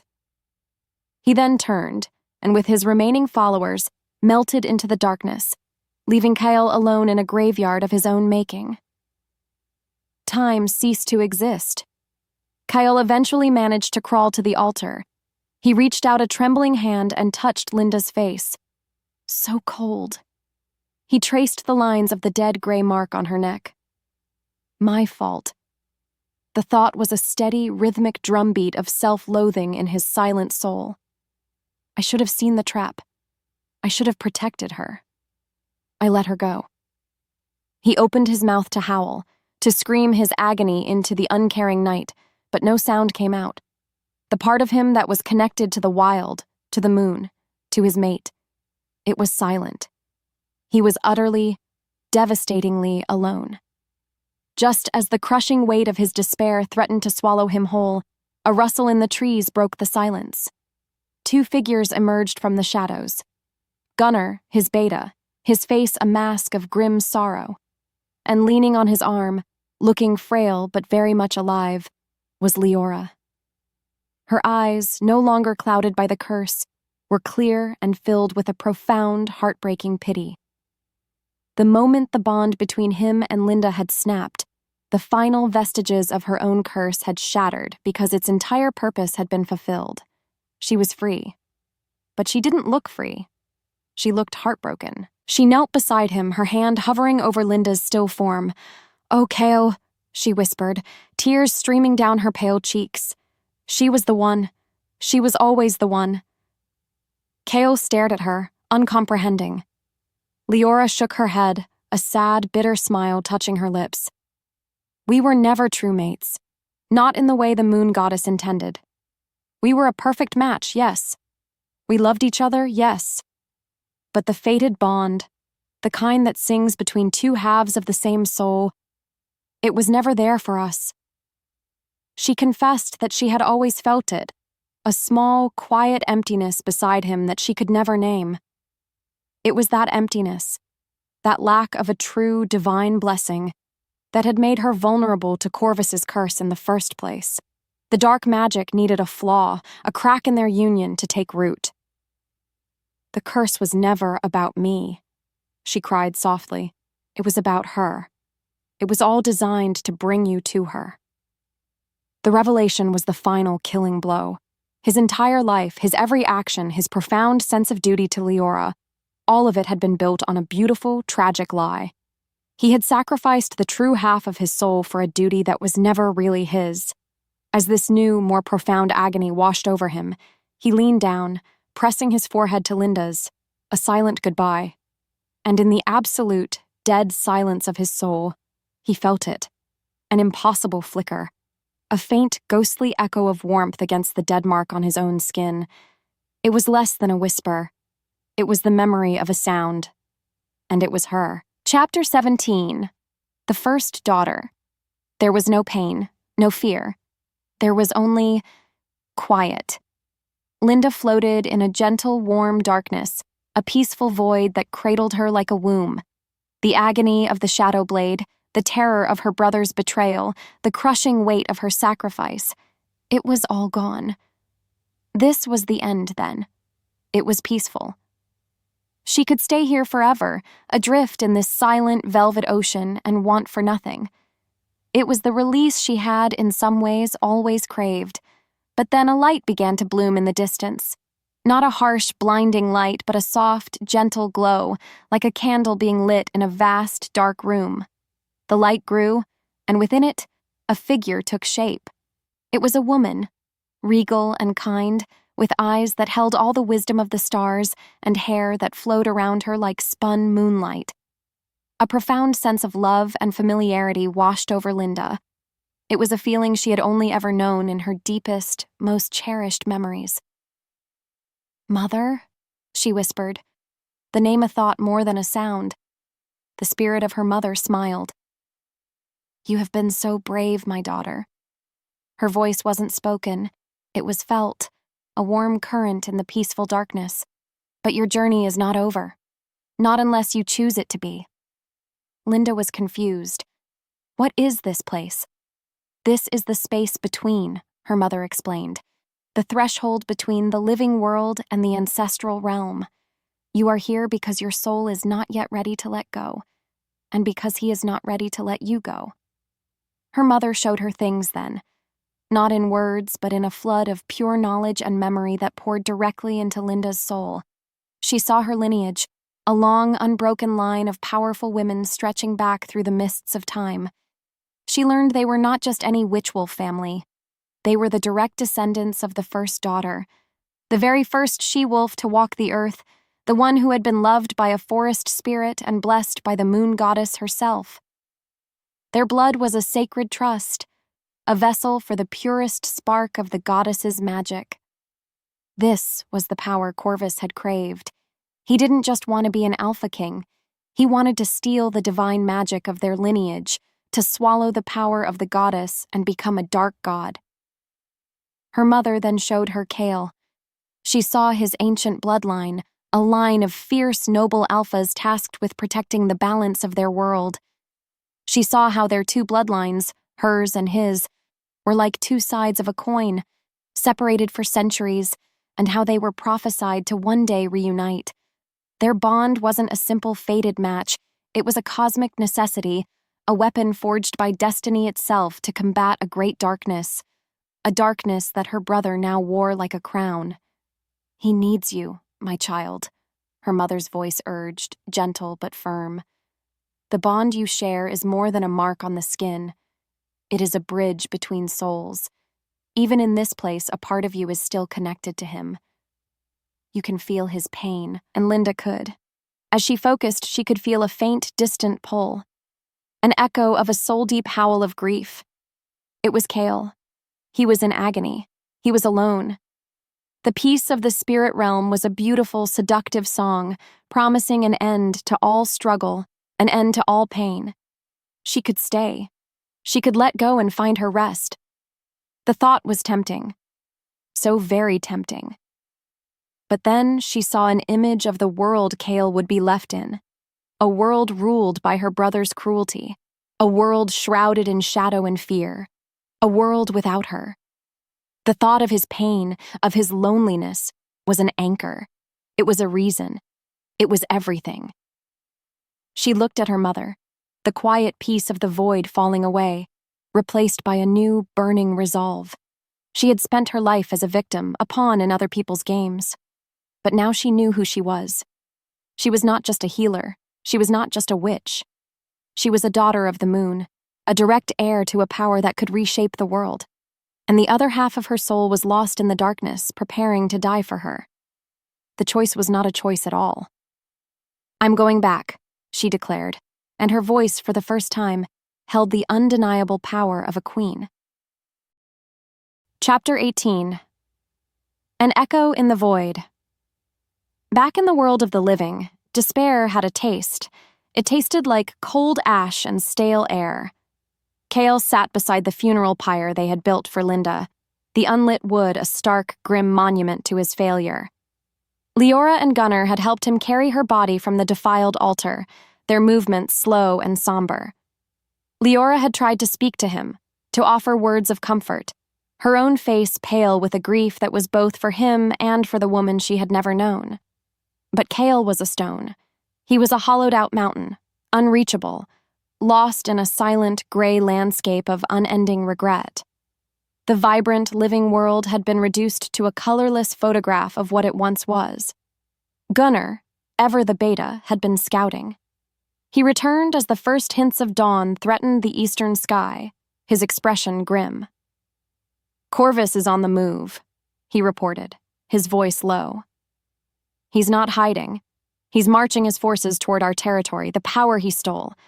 Kael, it's immense. He radiates it like a plague. Our pack is in chaos, leaderless. They won't stand a chance." The implication was clear. Corvus was coming to wipe the northern moon from the face of the earth, and then he would move on to the next pack and the next until the entire world was kneeling at his feet. Kael listened, but the words barely registered. Victory was impossible. Survival was a fantasy.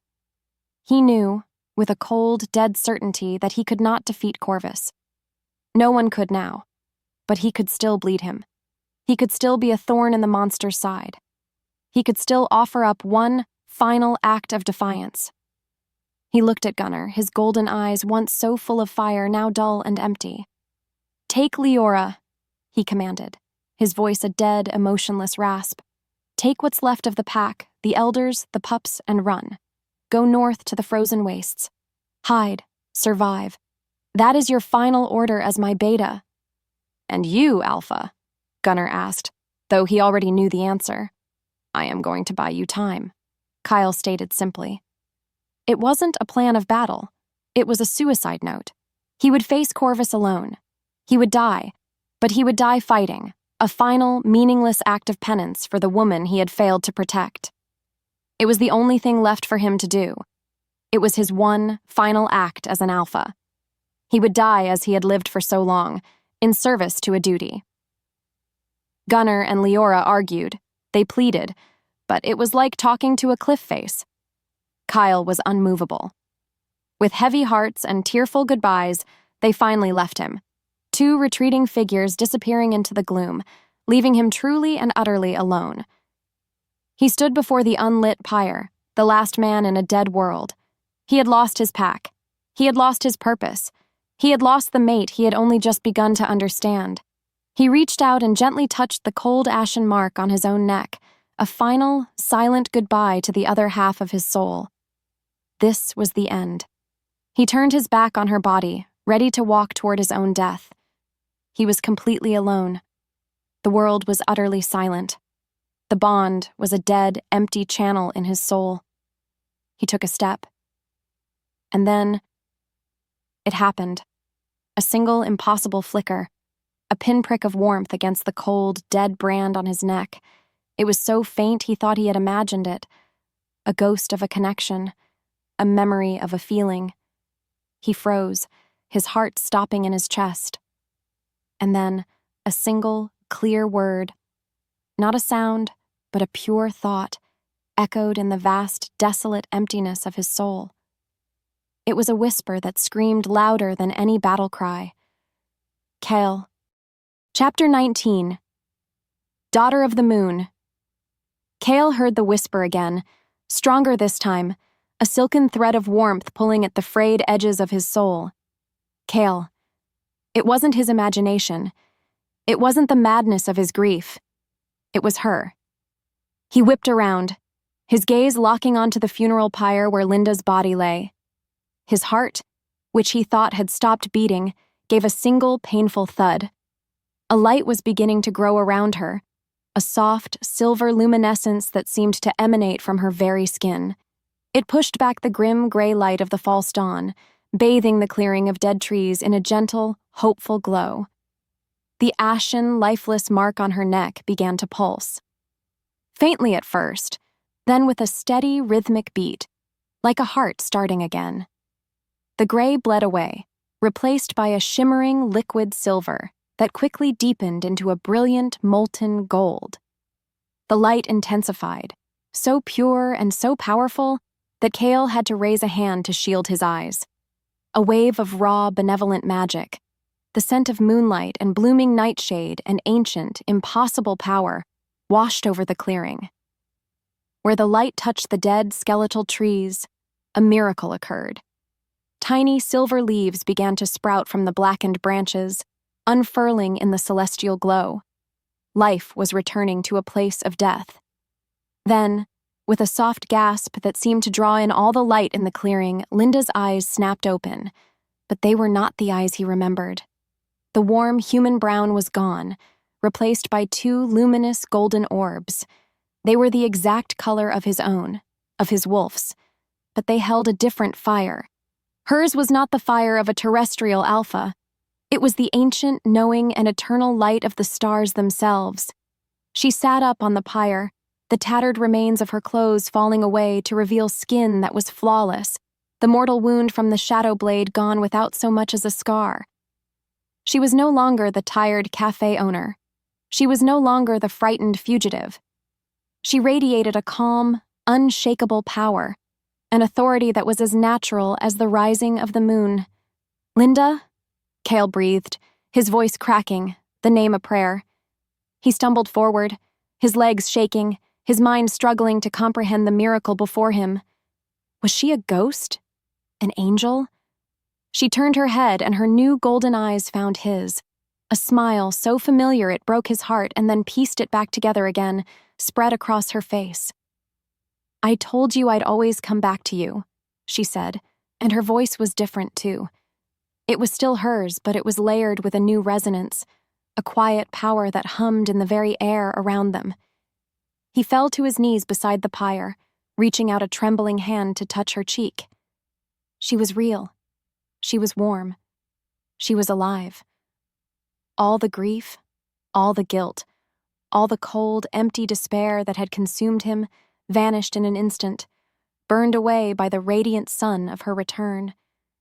Tears he didn't know he had left to cry streamed down his face as he buried his head in her lap, his body racked with shuddering, relieved sobs. She ran her fingers through his hair, her touch a benediction, a promise of a new dawn. She let him cry, her own heart aching with a love so fierce and so profound it was a physical presence. When his sobs finally subsided, he looked up at her, his face streaked with tears, his eyes full of a worshipful awe. She helped him to his feet, and as she stood, she was no longer a woman he was protecting. She was his equal, a queen standing beside her king. She turned her gaze toward the direction her brother had fled, her golden eyes narrowing with a purpose as hard and as bright as a diamond. "No alpha decides my fate but me," she declared, her voice ringing with a power that made the very stones around them vibrate. "And my brother will not have this world." Just as she spoke, two figures burst into the clearing, drawn by the impossible surge of power. It was Gunnar and Liora, their faces a mask of utter astonishment. They stopped dead, staring at the woman who had risen from the dead, bathed in the light of the moon, and they knew, with absolute certainty, that the prophecy was never about a sacrifice. It was about a rebirth. Chapter 20, An Alliance of Ash and Ember. The shock of Linda's return was a seismic event, sending tremors of disbelief and awe through the small, weary group. Liora looked at the woman before her, glowing, powerful, and undeniably alive, and let out a soft, relieved sob. Gunnar, ever the stoic warrior, simply stared, his one good eye wide with a reverence usually reserved for the moon goddess herself. The questions could wait. Survival could not.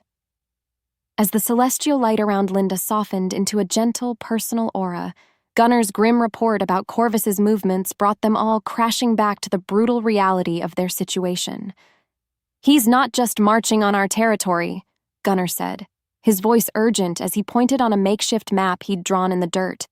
"He's heading for the Heartstone." Alara's old legends described the Heartstone as the very nexus of their world, a place where the lines of magical power converged like the threads of a spider web.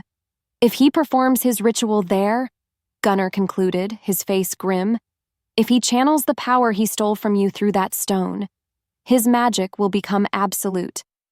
He won't just be an Alpha King, he'll be a god, and he can remake the world in his own dark image." They had one chance. A single, desperate push to stop him before he could complete his ascension. Kael, no longer a broken exile but an alpha reforged by hope, stood beside Linda. He was her anchor, and she was his star. He reached out with his mind, not just to the scattered remnants of his own pack, but to all the packs in the region, even old rivals. He didn't send the command of an alpha demanding allegiance. He sent the plea of a mate, a desperate request for help to save their shared world from a creeping darkness. Liora, her voice now clear and strong, added her own message to his, a testament to Linda's sacrifice and the truth of the threat they all faced. "She saved me," Liora sent. "She is the daughter of the moon from the legends. The threat is real. We fight together, or we die alone." The response was hesitant at first, a trickle of wary acknowledgments. But as the story of Linda's death and rebirth spread, the trickle became a flood. A fragile, desperate alliance was born on the eve of battle. The strategy session that followed was unlike any Kael had ever led. Before, he was the sole commander. Now, he and Linda worked as two halves of a whole. Her newfound connection to the world's magic allowed her to feel the flow of power, to sense Corvus's plan as if it were a dark song on the wind. She could see his strategy. Kael, the master tactician, took her insights and forged them into a battle plan. It was a desperate gamble.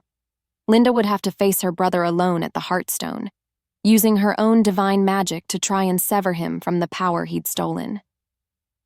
Kael and their new, fragile army would meet Corvus's forces head-on, buying her the precious time she would need. That night, as their small army rested, Kyle and Linda found a moment of peace alone overlooking the valley. The world was quiet, holding its breath before the coming storm.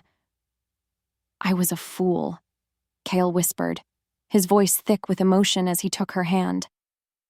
"For so long, I was bound by a duty I thought was my destiny. I was so afraid of failing Liora that I failed you. I saw you as a means to an end, and I almost lost everything because of it." He turned to her, his golden eyes shining with an unconditional love that took her breath away. "You are not a complication. You are the entire purpose. My world doesn't make sense without you in it." Linda's heart ached with a love so powerful, it felt like it could reshape the stars. She squeezed his hand, her own golden gaze meeting his. "Your past is part of you, Kael.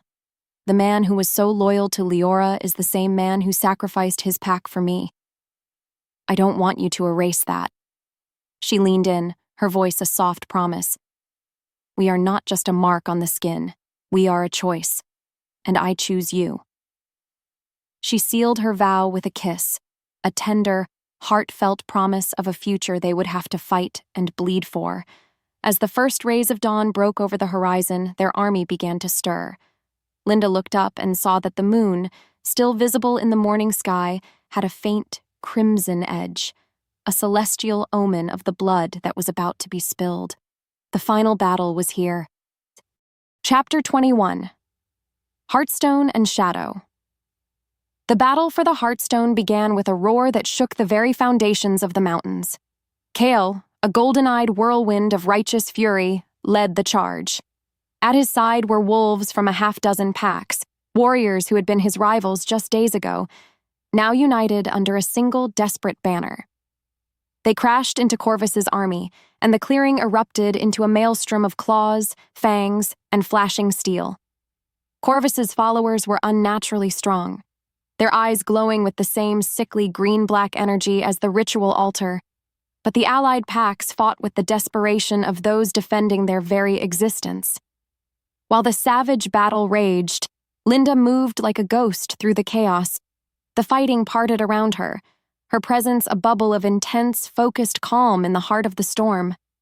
Her destination was the center of the clearing, where a massive, crystalline stone, easily twice her height, pulsed with a soft internal light. The Heartstone.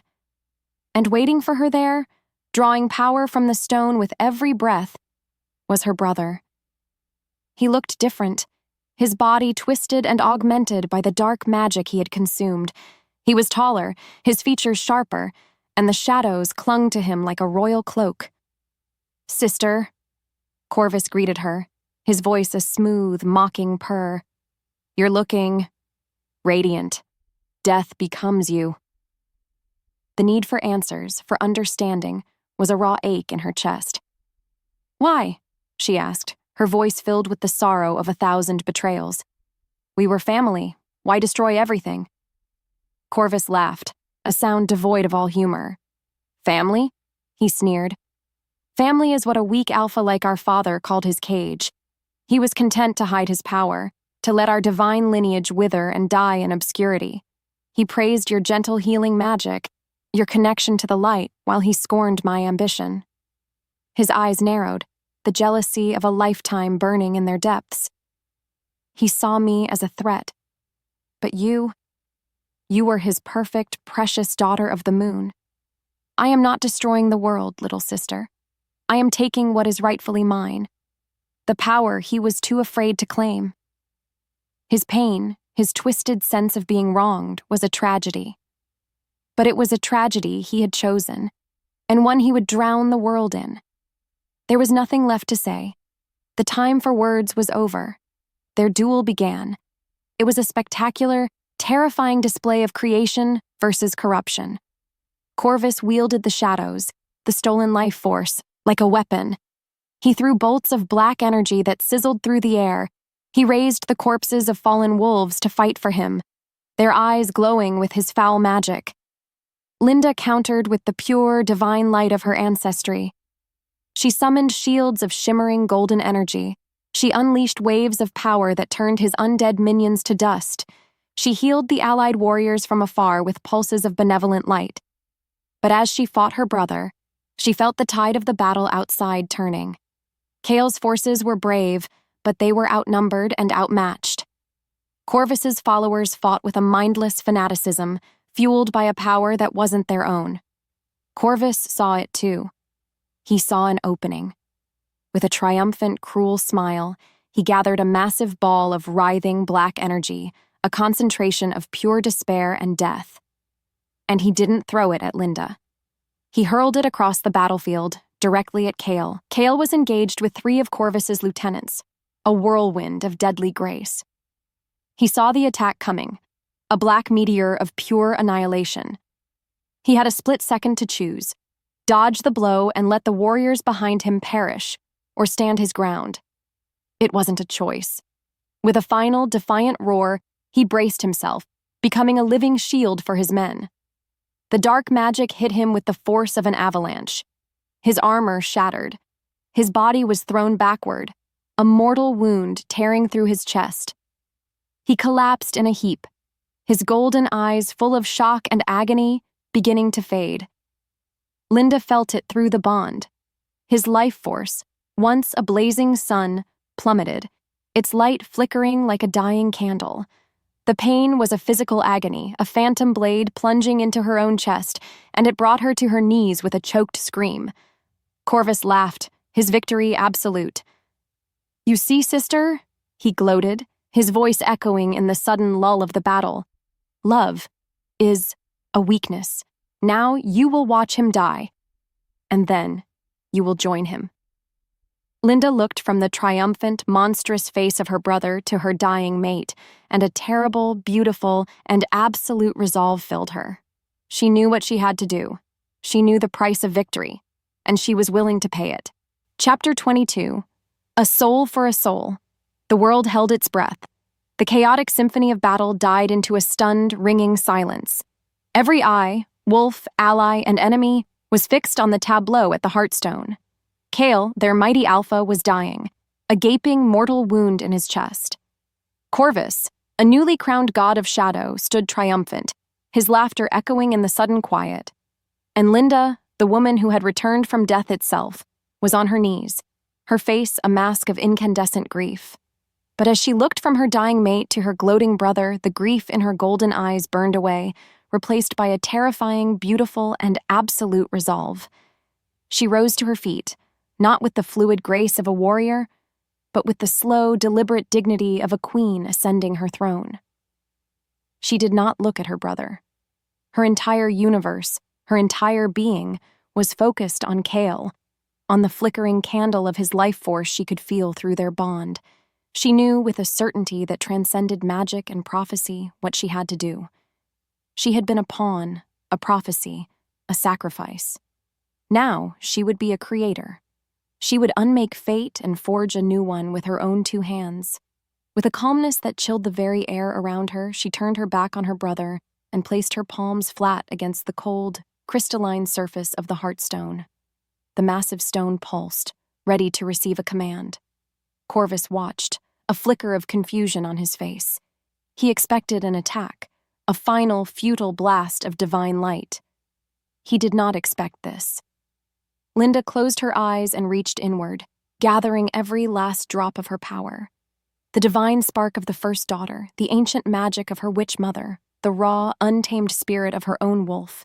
She gathered it all. And then, she gave it away. She didn't pull power from the Heartstone. She poured her own soul into it. A torrent of pure liquid gold, the very essence of her divinity, flowed from her hands into the crystal. The Heartstone blazed, no longer a gentle pulse but a miniature sun, and the clearing was flooded with a light so pure it was almost painful to behold. She was not attacking Corvus. She was overloading the entire system. She was using the Heartstone as a divine filter, a celestial crucible to burn away the darkness and reclaim what was stolen. Corvus screamed. It was a sound of pure, agonized rage as the power was ripped from him. The stolen life force, the dark magic he had used to fuel his ascension, was being siphoned back through the network he had created, but it could not survive the journey. The pure divine filter of the Heartstone and Linda's magic burned away the corruption. He was being consumed, not by an external enemy, but by his own avarice turned against him. He flared like a dying star, a vortex of black, corrosive energy, and then, with a final, echoing shriek, he was gone. Nothing remained but a fine layer of black dust that scattered on the wind. Simultaneously, the stolen life force, now purified, cleansed, and sanctified by the Heartstone, poured across the clearing in a gentle golden river of light. It flowed directly into Kael's body. The mortal wound in his chest vanished in a flash of warm light. The color returned to his face, his breathing deepened, and his eyes snapped open, blazing with a renewed, vibrant life. He was healed. He was whole. He was reborn. But the cost was immense. As the last of her divine power flowed out of her, Linda collapsed at the base of the stone, her body trembling with exhaustion. The brilliant, celestial glow in her eyes faded, the ancient golden light receding like a tide, leaving behind the familiar, warm, and wonderfully human brown he had first seen in the café. She had traded her divinity for his mortality. The bond between them, however, did not weaken. It flared, brighter and hotter than ever, a connection that was no longer about fate or power but about a choice, an ultimate sacrifice. The crimson mark on both their necks softened from a fiery blaze to a steady, warm, and permanent golden glow. Kael scrambled to his feet, his body overflowing with a strength he had never known, and rushed to her side. He gathered her limp form in his arms, his heart, once broken, now beating with a love so powerful it felt as though it could hold up the sky. The battle was over. But as he looked down at her tired, peaceful face, he knew their story was just beginning. Chapter 23. The Quiet. After the war. Silence descended on the battlefield, a heavy sacred blanket after the cacophony of war.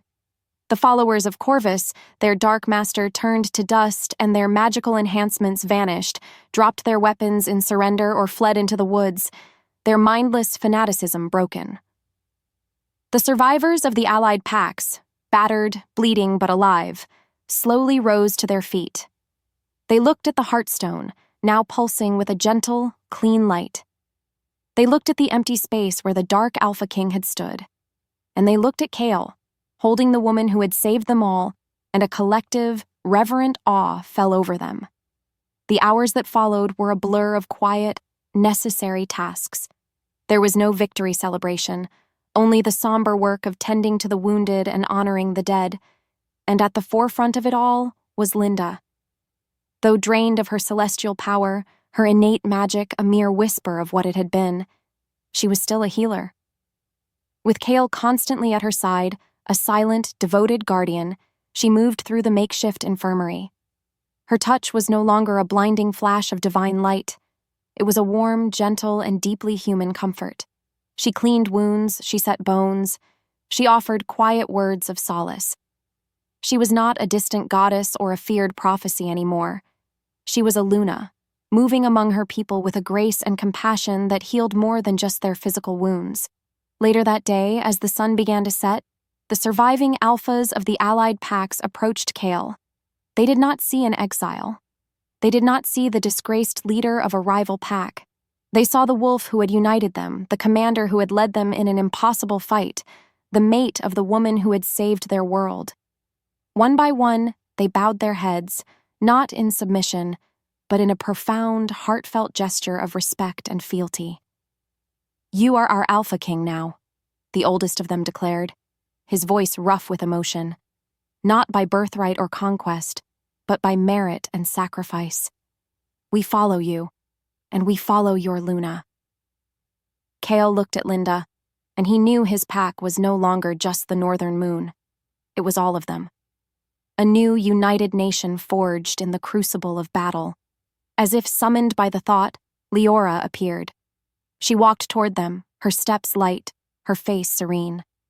The last vestiges of the curse were gone, and with them, the weight of a destiny she had never truly wanted.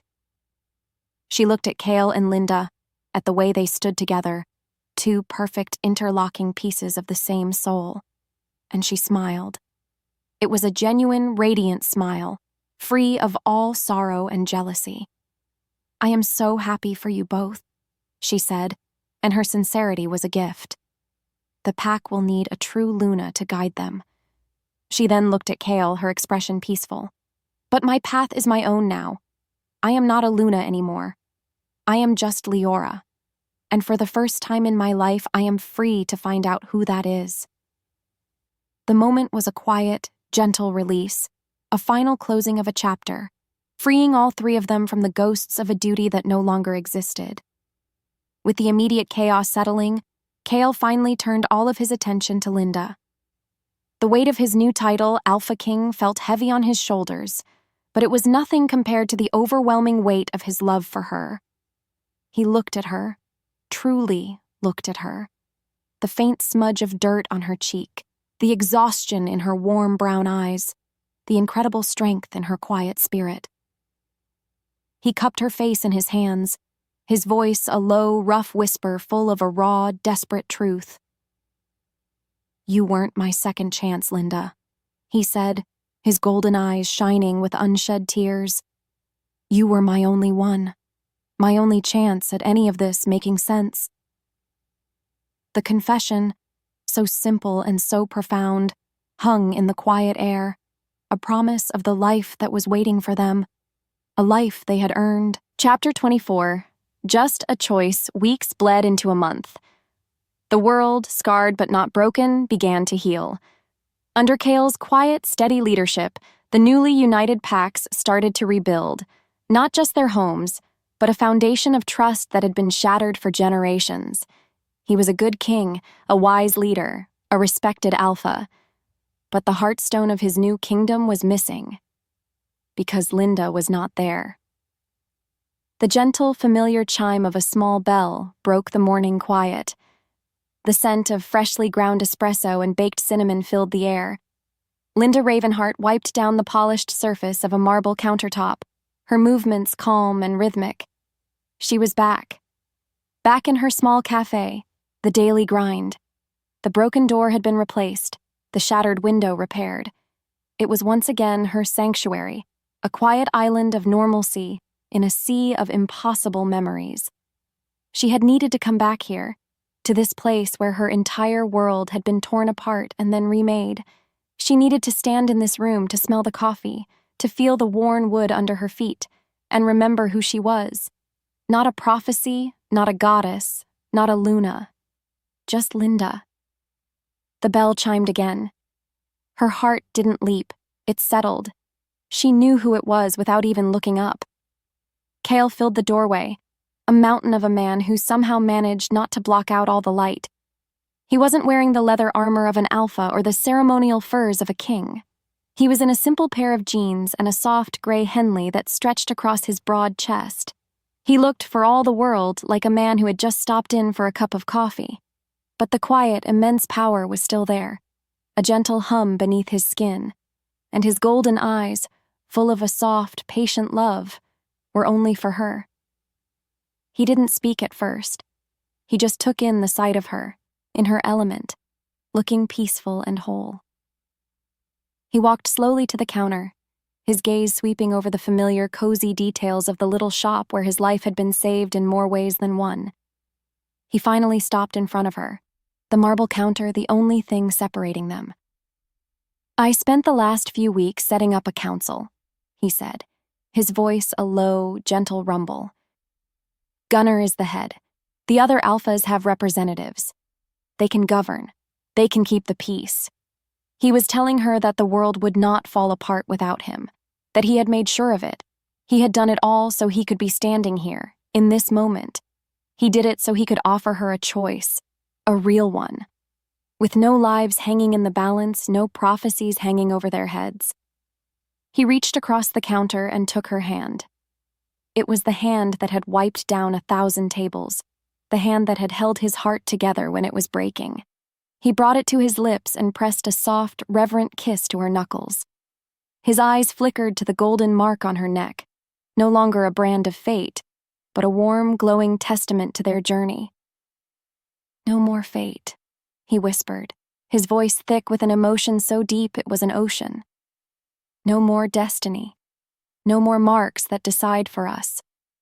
He looked directly into her warm brown eyes, his soul completely bare, his heart in his hands. "Just a choice." His voice dropped, a plea and a promise all in one. "Choose me, Linda." A radiant, beautiful smile spread across her face, a sunrise after the longest night. She didn't need to say a word. Her answer was in the way she leaned across the counter, across the last small barrier between them, and pressed her lips to his. It wasn't a kiss of desperate passion or relieved survival.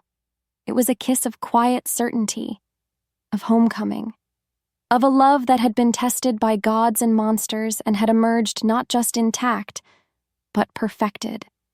The moon began to rise in the window behind them, its gentle silver light bathing the two figures in the small café, two souls who had been to hell and back, finally beautifully and completely free.